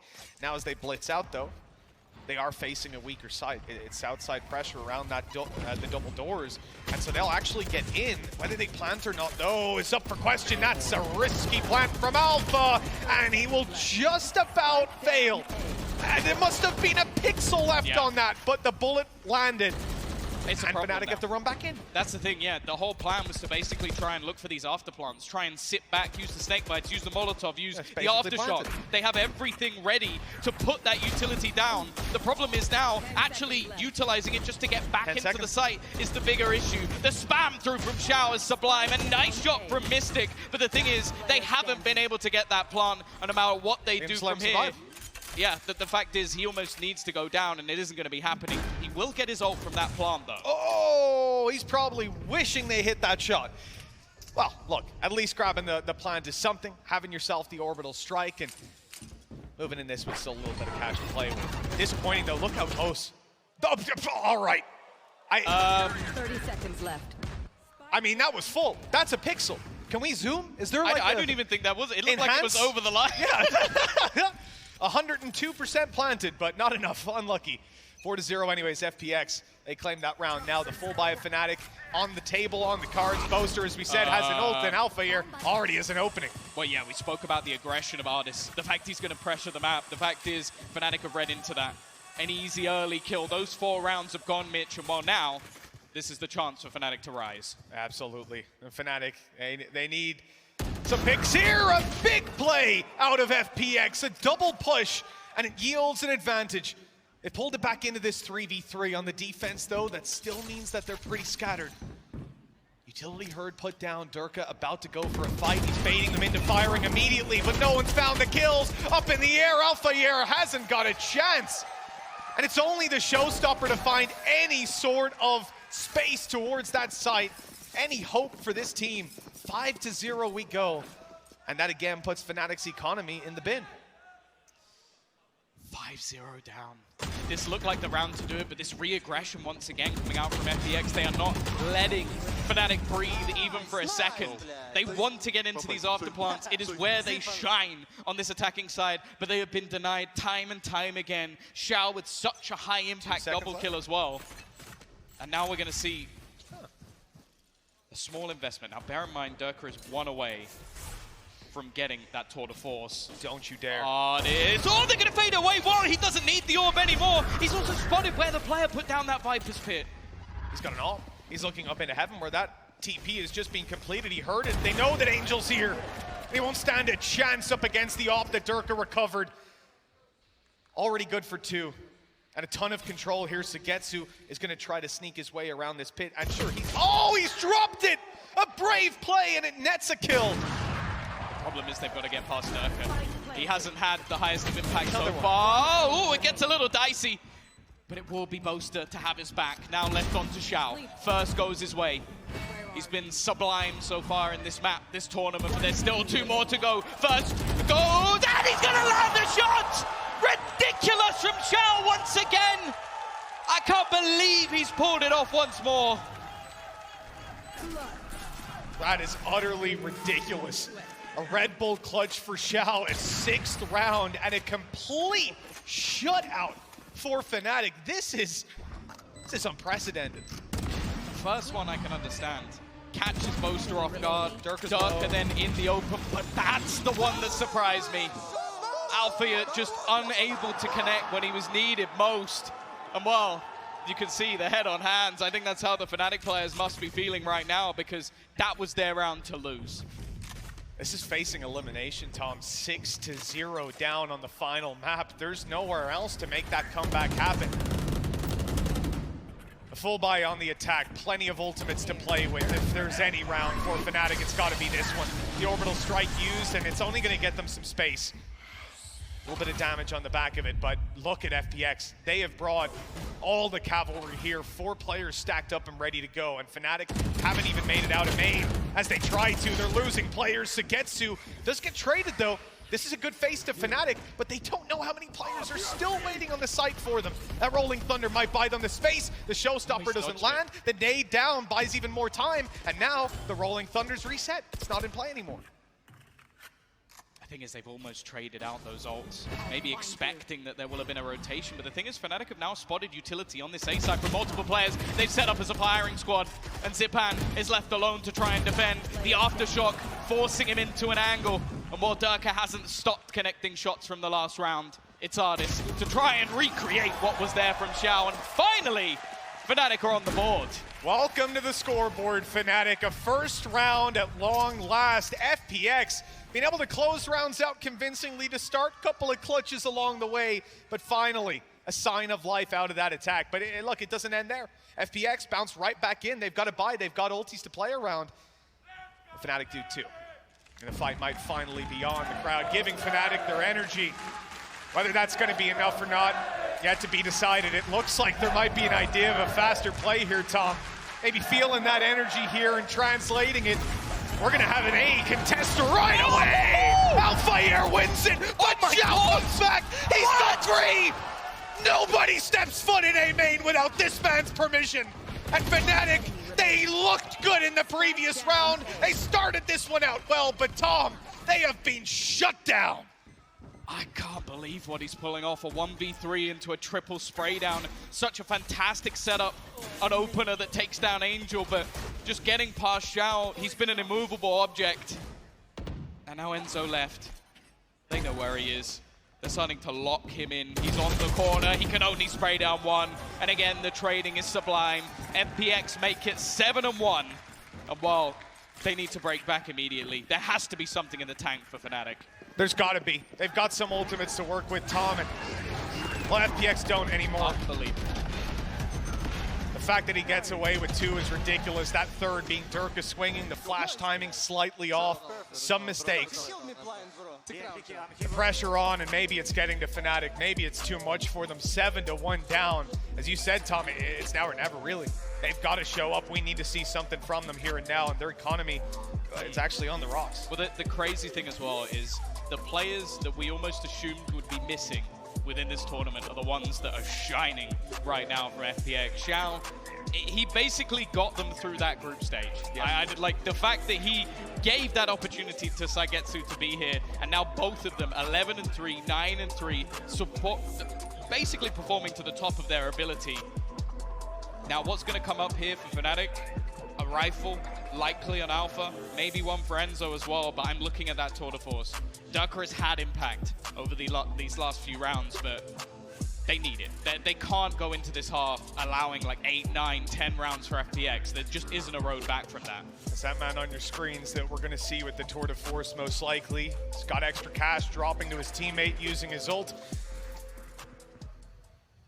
Durka's had a couple of quieter rounds, but still leading the charge over on that Fnatic side. And we need to see a whole bunch of step-ups coming through right now. FPX well and truly in control. As we said, things can play out a bit differently here on Fracture. It's certainly not like any of the other maps in the pool. Together. This defensive side out of FPX needs to be stopped. This might not be the round to do it. Pistols in play. But the tour de force, as you said, that's the bridge between them, and it's got to be the one that finds some success. Around this B ramp hasn't really been challenged massively thus far, and instead the operator for FPX is going to be on the other side of the map. Dish control being garnered, and in fact it's a wide net being thrown out by Fnatic, and again we're going to see the start of a push from FPX. So FPX have smoked the south side of B. They've started to push up on north, and players rotated around. For a moment, Boaster made noise. I'm not sure if that was intentional or not. It might all be a bait to get these players a bit more comfortable that it's an A play and give the opportunity to Durka to pick off a few. That said, it's not working out because they've just pushed straight through north. They haven't come back. They haven't tried to rotate. Now, though, there is a rotation. Unfortunately, Durka's again blocked off. Oh, they might actually meet the spike. That's the real danger here. Mystic is just with a pistol in hand as he's about to go facing in. He does manage to land the shot. Do they expect Angel? It's always been a double peek every single time the trades are good. They're going to catch that flank out. And now it comes down to Saigetsu again as the push is through. He lands that first shot, but there is still a second player there. Even still, though, he's used his utility to just hold them back that little bit further. And now the rotations come in from Xiao. 15 seconds. They've got to go quick, and quick they will. Alpha's already in. Can he get the plant down? No, right up behind the box. They might have utility to push him out. I don't think so. They don't have an angle, and so inside the pit it's planted, and the showstopper's canceled. Xiao gets up in their face and leaves Enzo to do this alone. He's avoided the Prowler, and now he'll step back into the ult, or at least step around it, trying to get a decent position to catch them off, but they're being so cautious, Tom. Stepping into this ult, knowing he could be anywhere. There's one for him, a snake bite down. He's jumping up above and behind them. Enzo has clutched it out again and kept Fnatic alive. They needed a hero. They have been needing a hero throughout the entirety of this first half. And again, we've seen this man in so many situations that have saved Fnatic from ultimate demise. They could have been out of this tournament to Leviathan already if it wasn't for that man right there. And while when it mattered most, Enzo comes up huge. This puts FPX on the back foot in terms of economy. Still though, Fnatic needs some momentum. That hasn't been enough to pump them up just yet. Yeah, some fantastic movement and decision making in that one, but yeah, look, it's 2 rounds. It's not enough at that point, but finally we start to see some benefit from the damage being done out of Fnatic. FPX have 2 pistols here to play with, but this operator on Artis, it's certainly not something to be taken lightly coming into this round. But no op on the other side, you know, countering it out is going to be very tough. Artis has been clinical with some of the shots he's been hitting across this tournament. I think he's had like 1, maybe 2 bad maps along the way, but for the most part, he has been like the most consistent and strong duelist for me. No, he's been up there, no doubt about that. They are going to build in to the other side. Now, Artis has an opportunity to almost swing back round if the timing is right. He's got Angel in to support, and the Paranoia is just going to be used to delay. This gives him an opportunity to get back into position as Fnatic look to make their move. In fact, they might even just go through the smoke, and Artis has caught that initial fight. Trade instantaneous, though. And now, but he's counted out. You know, quick TP back out of Durka, okay. Finds a kill, bails. But for Artis, yeah, like, you've got this op now. How are you going to be able to find impact? Well, hope your teammates can rotate in and help. But this time around, that's not a possibility. Good connection onto Durka at least, but they need to pick up the pace towards this site. And for a moment, I believed in that shot landing. The nade dead on Xiao's feet. And no 1v3 for him this time around. FNATIC have picked up another round. It's not over yet. They can push this up to 5 at the half. Yeah, and that would be lucky almost. I think that's the only word I could use. Like, the fact is FPX deserve to dominate this first half. They have been superb throughout this initial stage, but we're starting to see some of those individual plays. We're starting to see those fightbacks, those superstars, and well, Alfie are making those little moves through the backlines. And you can see FPX, even with this much of a lead, they're going to take a pause here, Mitch. And it makes sense. Next round, they don't have a lot to play with. Again, comes down to ult gathering and setting yourself up for that final round, where you're going to put everything on the line and try to claim an 8. The potential in a round like this always going to be pretty high as well. And over on FPX, you know, they've got some time to think about this. I think defensive side, there's some really nasty setups that they could have up their sleeves. The thing is as well, they've got a lot of ults that are very, very close. And this is a map where they can easily fight for a specific orb. So, for example, Artist getting him onto that tour de force could easily be a difference maker. Zipan only a couple away from the showstopper. And then you've also got the fact that you can use that Nightfall to basically delay and also help you in the retake. So, although in terms of finances, it kind of sucks, it's not going to be pretty, there's still opportunities here for FPX. Well, yeah, I mean, it comes down to if Artis even just grabs his ult in this round, yeah, exactly. It's massive. If he had a bit more cash on him, he might even go for a force buy, just knowing that he'd have Tour de Force next round. So there's certainly a ton of dangers and red flags here for FNATIC to consider. But ultimately, you can't let that get too much in the way of your own play, you know? Now, it looks like they're at least off the bat going for a pretty grouped up approach. The only man alone is Durka towards that north side, looking to catch some early fights. He meets lots of utility along the way. I'm pretty sure Artis has already got an orb straight into A main, not challenged for initially by FNATIC, so that's already there. But because they've heard the tour de force, they know he's not there. Sagetsu though, he's already found Durka. A huge start to this round already. Now space being taken, there's a judge in position though. Xiao is already going to find another. This is starting to fall apart again for FNATIC. It was a round that looked like it should have been theirs. We worried about the tour de force. It hasn't even made its face yet. It hasn't needed to.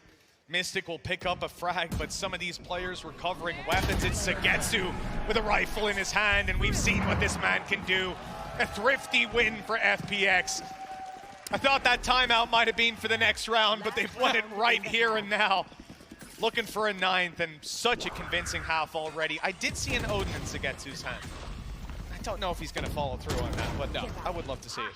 No, and again, it's just the individual skill of these two players. There's nothing you can really do when they're in this sort of form. And okay, the Tour de Force does close it out, but the finances now really swing into that favor once again of FPX. A chance for a 9-3 half, and although there's many, I'm sure, that will call that the curse, I don't think they're going to feel that way. Yeah, I don't think FNATIC are going to be sat there happy about it for sure. I mean, you're facing down the barrel of elimination, as we said. The performance has just been stellar on that FPX side. Sagetsu, again, the clear standout man for FPX. But everyone's had their moments thus far. Final round of the half playing out with Artis getting aggressive, and Durka's been waiting for him 30, 40 seconds now. Eventually, though, they'll go in, swinging into each other, and it's Artis to win that duel. Another successful opening for this duelist as FPX step closer to their 9th. They've got the man advantage, and FNATIC have some weaknesses to play with as well. Yeah, look at the rotation from FPX. At least for now, the read is spot on. They have a firing squad watching in both directions. A showstopper for Zipan, which could almost end this round in its tracks. Mystic now just going to have to use his ult just to try and clear that control. The rest of the team barreling straight through, but Zipan has caught one at least. Xiao is there again. And well, now the remaining players are just held back. Sagetsu's position hasn't even been revealed, Mitch. It's ridiculous. The showstopper was waited out, and when they do make a move forward, there's almost no way they can expect him. Good for a kill, dropping the spike. By the looks of it, locking in a 9th round for FPX at the half. Enzo against the world. 4 players to take down. He hasn't even got the spike, and he's got 10 seconds to get it planted. I think we can safely say this one is done. 9-3 at the half. FPX, they were looking to be in some trouble after map number 1, but they have had a commanding lead ever since we got onto Bayern. Yeah, it seems like since Bayern, Fnatic really haven't been, well, in that same sort of form. Xiao and Saigetsu performing out of their minds, but the whole team is looking fantastic right now for FPX. It seems, Sue and the desk, that there needs to be an absolute miracle here from the side of Fnatic. The question is, do you believe? Well, not that long ago, it looked like FPX were backed into a corner. They were up against the ropes, and now it seems like we're close to them dealing that knockout blow. Fnatic just on 3 rounds. This half is going to be tough, and we have seen FPX have successful pistol round after successful pistol round. That cannot be allowed to go down here. Well, that's the thing. They've had 4-0 starts in most halves. They only need 4 rounds. So if that happens again, Fnatic are already out of the tournament on that plane back home. So there has to be a response here from Fnatic. They need to dive into the Boaster book of craziness, and Mini is just not allowed to talk for this moment, has to ignore all the things he's seeing, because they do need a miracle here. Set up already, early A-side aggression into the south side, and while Durka is left to man the other side of the map, an important early duel, but he's won it. That he has. A much-needed one for Fnatic. They'll still hold on strong with another duel. But eventually Durka falls, and, well, someone else is going to have to fill up those boots. FPX making their way to the site for a plant now, and it looks undeniable. So fast. That's the thing, though. They got here in impeccable time. No real control going to be able to be taken. They can just hold on to the tower, swing from Xiao, already spotting out one. I don't know if they'll expect the second player to be deep within the corner, almost trying to bait Xiao into this battle with Althea watching for anybody on the cross.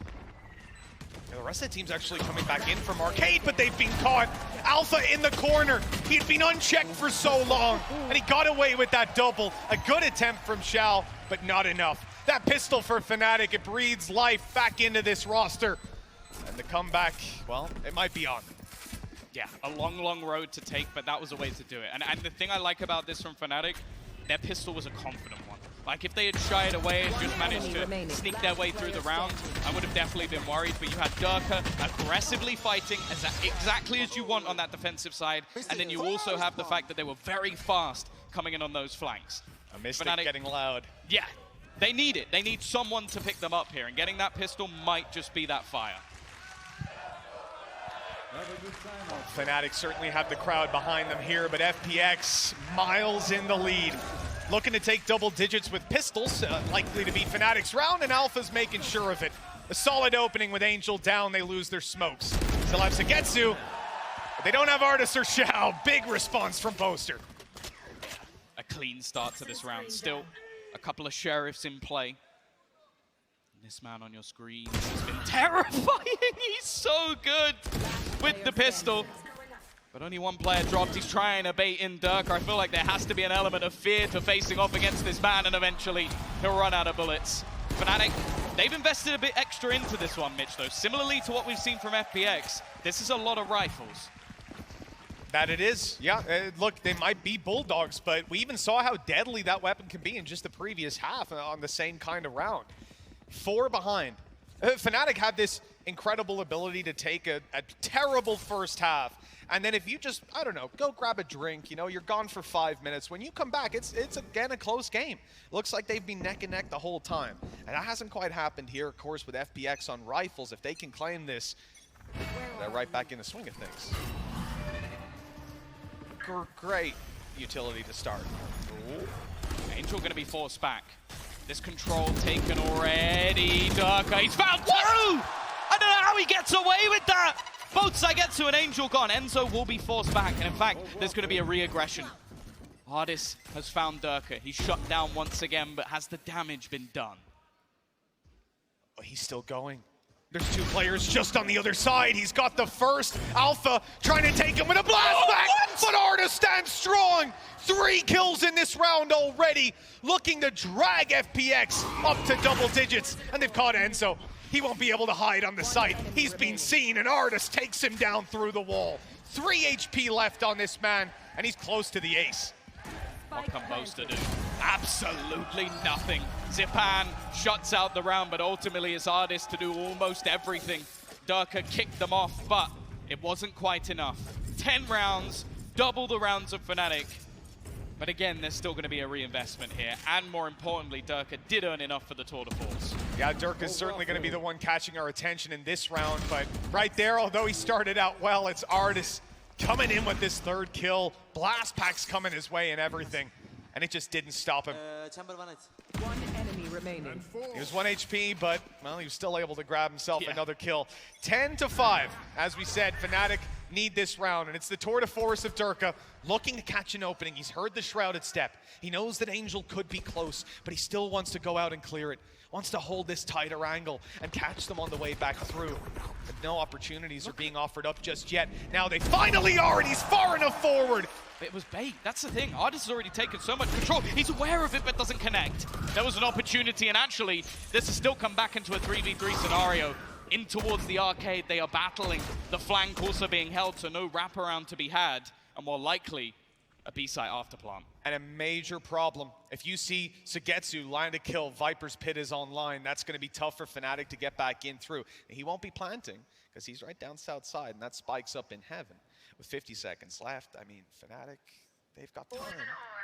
Wait, what's happening up there on top? We've got a push coming through. Alfier's walking right past them, trying to get some early space. But what this does, Tom, it locks those players in. Yeah. They know they're arcade now. Yeah, there's no way back. And that's hugely beneficial. Now, they've waited to make sure all the toxins were available to try and get in on that cross. You can also see it being watched by Xiao on the other side, trying to delay anybody from coming back through on that flank. But the fact is, that plant has gone down, no trouble. Yeah, and now with Heaven control, it's just perfect to be able to lock that down. Even having a player to cover the cross in the form of Sugetsu and the man that he is. This duel is going to have to be won immediately by FNATIC. In fact, they've crossed over. They managed to slip by undetected. Now Zipan under trouble! But that threat is not enough. Alphayer not landing it in the defuse inside the orb. Enzo bringing it all the way. You're trying to. But he won't get it done here, and FPX find an 11th. One step closer to victory and to ending FNATIC's tournament life. Yeah, they came in as hopefuls. A squad almost expected to be facing off against NA in that grand final. Well, it's safe to say FPX has upset any chances of that happening. But the fact is, FPX, a team that has struggled versus FNATIC, losing the last 4 times in a row that they've played. 5th time, maybe the charm. The investment from FNATIC, it's not a pretty one. In fact, it's all they've got. Every single credit put into this round, Mitch, and they need a dub.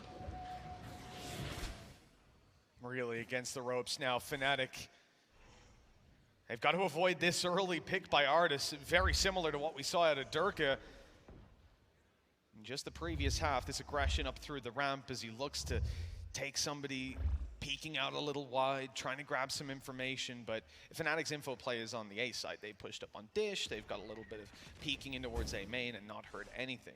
Eventually the rotations come through to beat. More targets for Artis to potentially land on. And that read is almost perfect. FPX stall it out, they wait, and now they're moving towards the A site with a much easier take potentially on their hands. In fact, Tom, the only man on the site is Enzo. He's got a sheriff. Yeah, he does not have the weaponry for this. All he can hope to do is delay once that contact is made. Now there is a stun available. I don't know if he's actually spotted the information. That might be something, and that time will be bought already. In fact, they're actually going to pop that showstopper, just trying to slow them down completely, and Alphayer has made no attempt to actually fire it off, just going to put it through the door instead. But now there is going to be an extra person within this site ready and waiting, and only 20 seconds left. They still have Artis over on B looking to catch a pick. And they're locked out of this site. The snake bite down. The wall should be coming up momentarily. Zipan goes in, 1 HP. He's down below, surviving for now. Enzo's not hitting the shots. The trouble with the Sheriff in this moment, but he will eventually. That's a wallbang headshot, but he can't land a kill. They've got the plant and Angels in for 2. FPX are holding strong. They've got the advantage now with the Viper's Pit down. How can FNATIC even get in there? Poster maybe can be the savior with that judge. Maybe. Enzo up above could be a nasty surprise though. Jumping into the pit, no one to be found, and Artis has already dropped one more. In fact, they're going to drop the pit completely, almost hoping he can bait them in, but FPX, it may have got a little dicey, it may have got a little shaky, but they are so good at playing from these after plant positions. FNATIC needs 7 rounds in a row, or FPX will finally beat their kryptonite. is it 4 series in a row FPX have lost, going back the last year or so, year and a bit? They have never been able to take FNATIC down. A team that started out with Boaster saying he just wanted to be like Angel. Well, he became the Model 2.0, but now Angel's back for revenge. And just 1 in 7 needed to close this out. Hell, send Sugetsu out alone every round. You'll probably get one that he picks up. A huge task for FNATIC, and look at the weapons that they're going to try to make this final stand with. They're just walking into B. They bypassed the smoke, and already the showstopper up above. Oh, he's going to be able to dodge it at least. Lots of damage done. You can already see the counter utility being expended to try and force FNATIC back, but the fact is they are sat in a retake setup. Yeah, they knew that they weren't going to be able to hold on to control of the site. The nade through could be huge. This has caused so many problems for FNATIC in the past, but that nade goes a little bit too far. FPX survive. In the corner, they've got Arcade, they've got Main. This is complete control for FPX. FNATIC getting back in will have to be so quick. They have 1 smoke left, some flashes, but now that smoke's gone. Boaster's gone, and the numbers of FNATIC, they're being thinned out. FPX have done it. They finally bested their EMEA opponents, and they're going on in this tournament, eliminating FNATIC. The fact is, FNATIC have had their number almost every single time, but the time it matters most is when FPX rise. They have been the team of Hopium, Copium, and so many failures in the past. The last one, not even through their own fault. In this tournament, they take on all trials and tribulations. They have players missing at the beginning. They have to almost rely on the likes of Xiao and Artis to drag them through those early stages. Then they get the full squad. Saigetsu sits top of the board on almost every single map. An utter superstar brought here to this stage. And now they're the only EMEA team left. A man who very nearly wasn't here, and oh, the one sad thing, we don't get those sick trousers this time around. They're rocking the shorts, but you know what? They should be.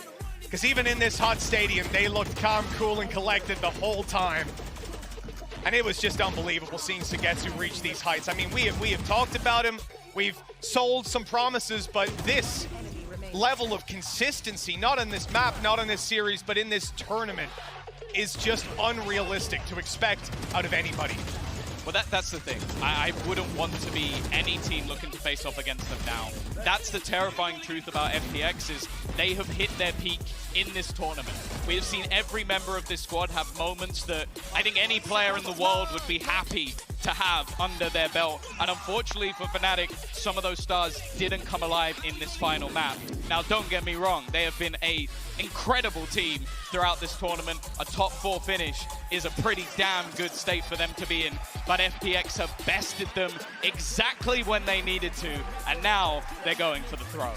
Well, they've certainly waited a long time to take this victory over FNATIC, and getting to do it on stage in front of the crowd, I'm sure makes it that little bit more sweet. And that's right, raise him up. It's nice of them to carry him in the end. Yeah, after he's done that throughout some of the matches today. He's been world class, and honestly, I know in a little bit we're probably going to be talking about some of the players of the match. If he's not in there, I quit. I'm just saying that now, I quit. Well, it looks like they've captured the hearts of the crowd. We heard it. That first map, every time FPX won around, there was a little whisper of cheer. Yeah, it was a bit eerie in here, I'll be honest. But now, well, they've got the crowd chanting their names, and you can see how much it means even on their faces. This is FPX going on to that lower final. They're going to compete to push it all the way and carry EMEA's flag to the finals. Well, that's the thing. Like, all the way through, from the very beginning, all the way to basically today, we were saying FNATIC are the team that carry the mantle of EMEA. Well, all of those EMEA fans will probably have just jumped ship and are going to try and support this FPX team all the way through. A manic match. Starting off on split, they could have closed it in 2 if we're being brutally honest. A slip up and then a fight all the way back through in the last 2 maps.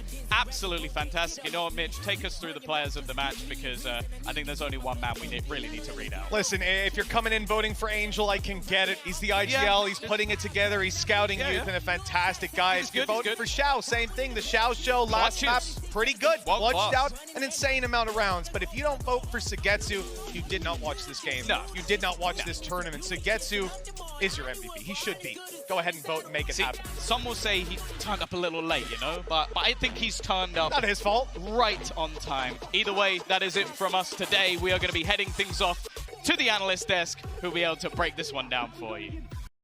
The greatest EMEA rivalry comes down to this. The winner will be moving on to the lower bracket final, and the loser will be eliminated. Canceling out the Viper's pit. Enzo goes huge with 3. Yes! That in this corner, they know he's there. Another missed shot, and somehow he's come out with 4. The turret even finishes it from the ace. And Enzo slows Spikes down. Maybe enough. Spikes down. Enzo's got 3.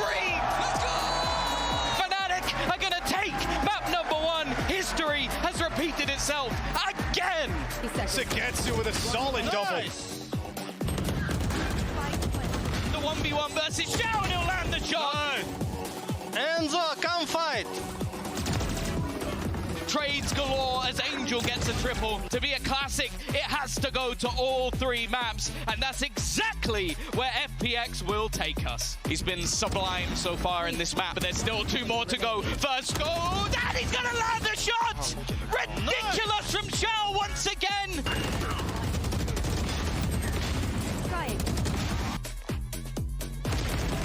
Come on, boys, let's go. I'm believing. I'm dreaming.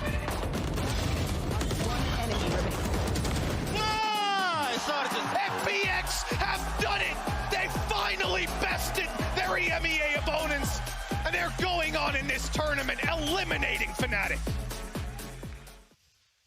And that was the Prime Gaming post-match highlights. I'm back here with Jess and Bren. Like we said, these 2 teams have faced each other so many times, but none of that matters because tonight, FPX, they take down the one team they couldn't take down, Bren, to make top 3 here at Denmark. Yeah, absolutely. I mean, a phenomenal performance from FPX. They came into this with preparation. They came into this really, honestly, I think, driven on an individual basis to really take it all the way. I mean, an absolute masterclass performance. There's no other way to put it. When you look at one-sided performances like this, you know, sometimes they're not that entertaining, but I think what we've got out of this is that the FPX are the team that are going to be carrying the title of EMEA further into that lower bracket, and they are looking scary.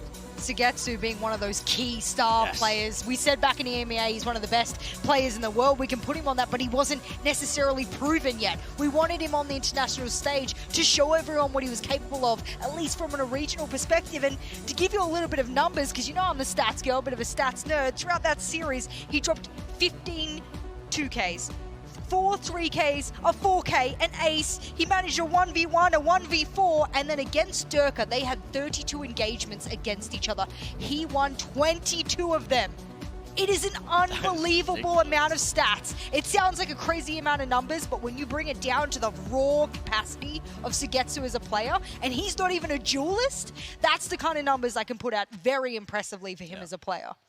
I mean, this was the guy that we were excited for at EMEA, and he's proving it now, Brian, on the international stage. I'm really glad that he managed to honestly play here as well. That we see full strength of FPX, because EMEA as well. I mean, aside from the whole, you know, the banter that we've got between our regions that we covered and everything else, I just want to see good Valorant, and I want to see good teams perform at the very highest level. And we are seeing it right here, right now with FPX. They have earned their spot into this lower finals, and honestly, with the momentum that they've got, they look like they are ready and primed to take it all away. Optic do not have good records against EMEA teams. I'll just a casual reminder. Are you really going to put that seed? You're planting that seed right now. I'm going to plant the seed. I'm going to sow the seeds in these narratives for sure. But yeah, I mean, that match tomorrow is going to absolutely pop off. Yeah, and speaking of good Valorant, we have one of the top performing players here at VCT Masters, of course. It is Artis, and he is standing by right now with Golden Boy for the Verizon post-match interview.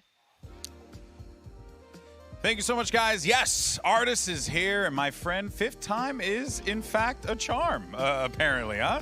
I mean, we beat them in the past. I mean, this is true. It's been a little bit. Before we used to always consistently beat them. Recently, they've took the edge on us. I think they beat us, like you said, 5 times. Yeah. We've had a few stand-ins. We've had Cider. I mean, actually, we didn't have Cider. But listen, we beat them now. When it beat them now. When it mattered the most, we came up clutch. Yeah. To get too farmed. I played a little bit dog. But listen. our team came through the biggest moment, like so far the team's moment, like as a team, this is our biggest moment, and we've all came up huge. So something that caught us all off guard was that you guys just decided to get rid of Icebox. Finally, it seemed like it was a thorn on your side. Was it just one of those things where you're just like, look, guys, let's just get rid of this. Good things will come. What it is I said to Angel, and listen, Angel, if you don't fucking ban Icebox, I am gonna have to scrap it, okay? I said, listen, we've played them 7 times. Every time we play them on Icebox, Angel goes, listen, I've got the meta, I've got this comp, I've got the read, He's got the read. Yoru's got the play. We're gonna copy their comp and we're gonna do better. Yeah. We've tried everything in the book. I'm telling you right now, we've tried Yoru comp, we've had Killjoy, we've done everything in the book, we still lose. I said, please, Angel. If you're listening to me, Angel, please, let's just ban Icebox. Came in clutch, he gets banned, we ban it and we win. So I'm happy. Look at that. You made the call. You know what I mean? Look, I think the team came round as well. The team was of course. Yeah. But I would like to think a little bit it was artists just, you just being like, all right, no, we can't do this right now. A long time ago, you actually said a phrase that is stuck with us ever since. And even though you feel like you didn't play to your potential today, we all know that man walks on water over here. So we actually did have a little bit of a Photoshop walking on water. I honestly respect it. Listen, if someone can send me that on Twitter, that's my new Twitter header right there. That's his new Twitter header. You hear this, guys? Someone send me that and buy it, and I'll be using that as my Twitter header. Because I am walking. With the Dolphins, too. It's too good. All right, so you got Optic coming up next, man. And, this is a real tough team, but this is a team that has almost like a mental block against EMEA teams, it seems like. Do you feel like you guys are on pace? Do you feel like really just give me your thoughts on that Optic Gaming roster as a whole as you get ready to face them? I think Optic are one of the strongest teams. I think they are hands down the best team in NA. I don't think that's arguable right now. I think they have such strong individuals. I think he's obviously one of the best players in the world. FNS, great IGL. You have there's so many crashes. They have such a good team. Yeah. I think they're very similar to us, where they don't have a weak player. They might not they might not win every game. They might lose a game here or there. True. Yeah. But overall, individually, they have a very good team, and it's similar to us. So I think it'll be a good game. The thing is, they've played on stage before. We haven't, so it might be a bit might be a little bonus for them. But I'm still confident we can beat them. Yes, okay, I was going to ask that. So you're still confident you guys can do it? I mean, and that being said, PaperX is right around the corner. What do you make of this team? Because they just seem to be igniting everyone, and also their play style is just utterly madness. I mean, I'm going to be honest, going into the event, I didn't rate PaperX that high. Obviously, I know they're good. They're good. No, it's of course, yeah. I just didn't think they'd go this far. I thought as soon as they play a good team like FNATIC or someone like that, I thought I thought FNATIC would edge them out or just beat them a little bit. But listen, they've changed comms. They used to put on Neon. Now they're playing Chamber instead of Neon, and it's working. So if it's working, why listen, what they're doing is good. So. Yeah, I'm surprised Optic. Sorry, I'm surprised Optic didn't beat them, to be honest. But honestly, I'm happy we play Optic, and hopefully we'll beat them to play PaperX, and then the sky's the limit, baby. Yeah. Sky's the limit. Hey, Artist, appreciate you, brother. Thank you very much. Thank you so much for your time. As you can see, man walks on water. Okay, it's his new Twitter header. We're gonna send it back over to the desk. Thank you guys so much, and we'll see you next time, man. Thank you very much. Thank you very much there, Golden Boy. I gotta say, Artist, he's outbrained Angel. He's got a point.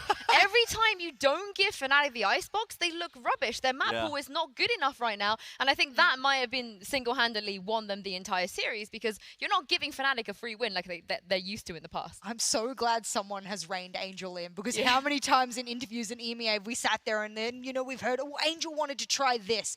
And he's discussed with Doombros this, and at least they've come into the match that matters, and they've gone, you know what, let's just play fundamentals. Let's not go crazy here. Let's get rid of a strong map of them. Let's not go crazy with our compositions either. And wow, what a performance from them. That's what happens when they don't experiment too much. Yeah, well, before the break, we asked you guys to vote for the in-zone player of the match. The results are in, and I can reveal which player you guys voted for. And thank you for not trolling. It's gone to 69. Nice. Yeah. Yep, completely understandable, I think, with the guy's performance. He put up some world-class numbers against very good talent in the form of FNATIC. They might not have played up to scratch, honestly, compared to what I was expecting of them, but there was still, listen, they weren't an easy team to beat. There were some ridiculous moments out of Enzo, Durka, Alfier even was playing his role really well. I think he gained some valuable experience on the stage here, but ultimately just couldn't stand up to Sugetsu as a player. This guy was just a dominant force. Yeah, of course, we had to say goodbye to FNATIC, but we'll send them off in a nice way because Enzo here in the HyperX reflex moment of the day absolutely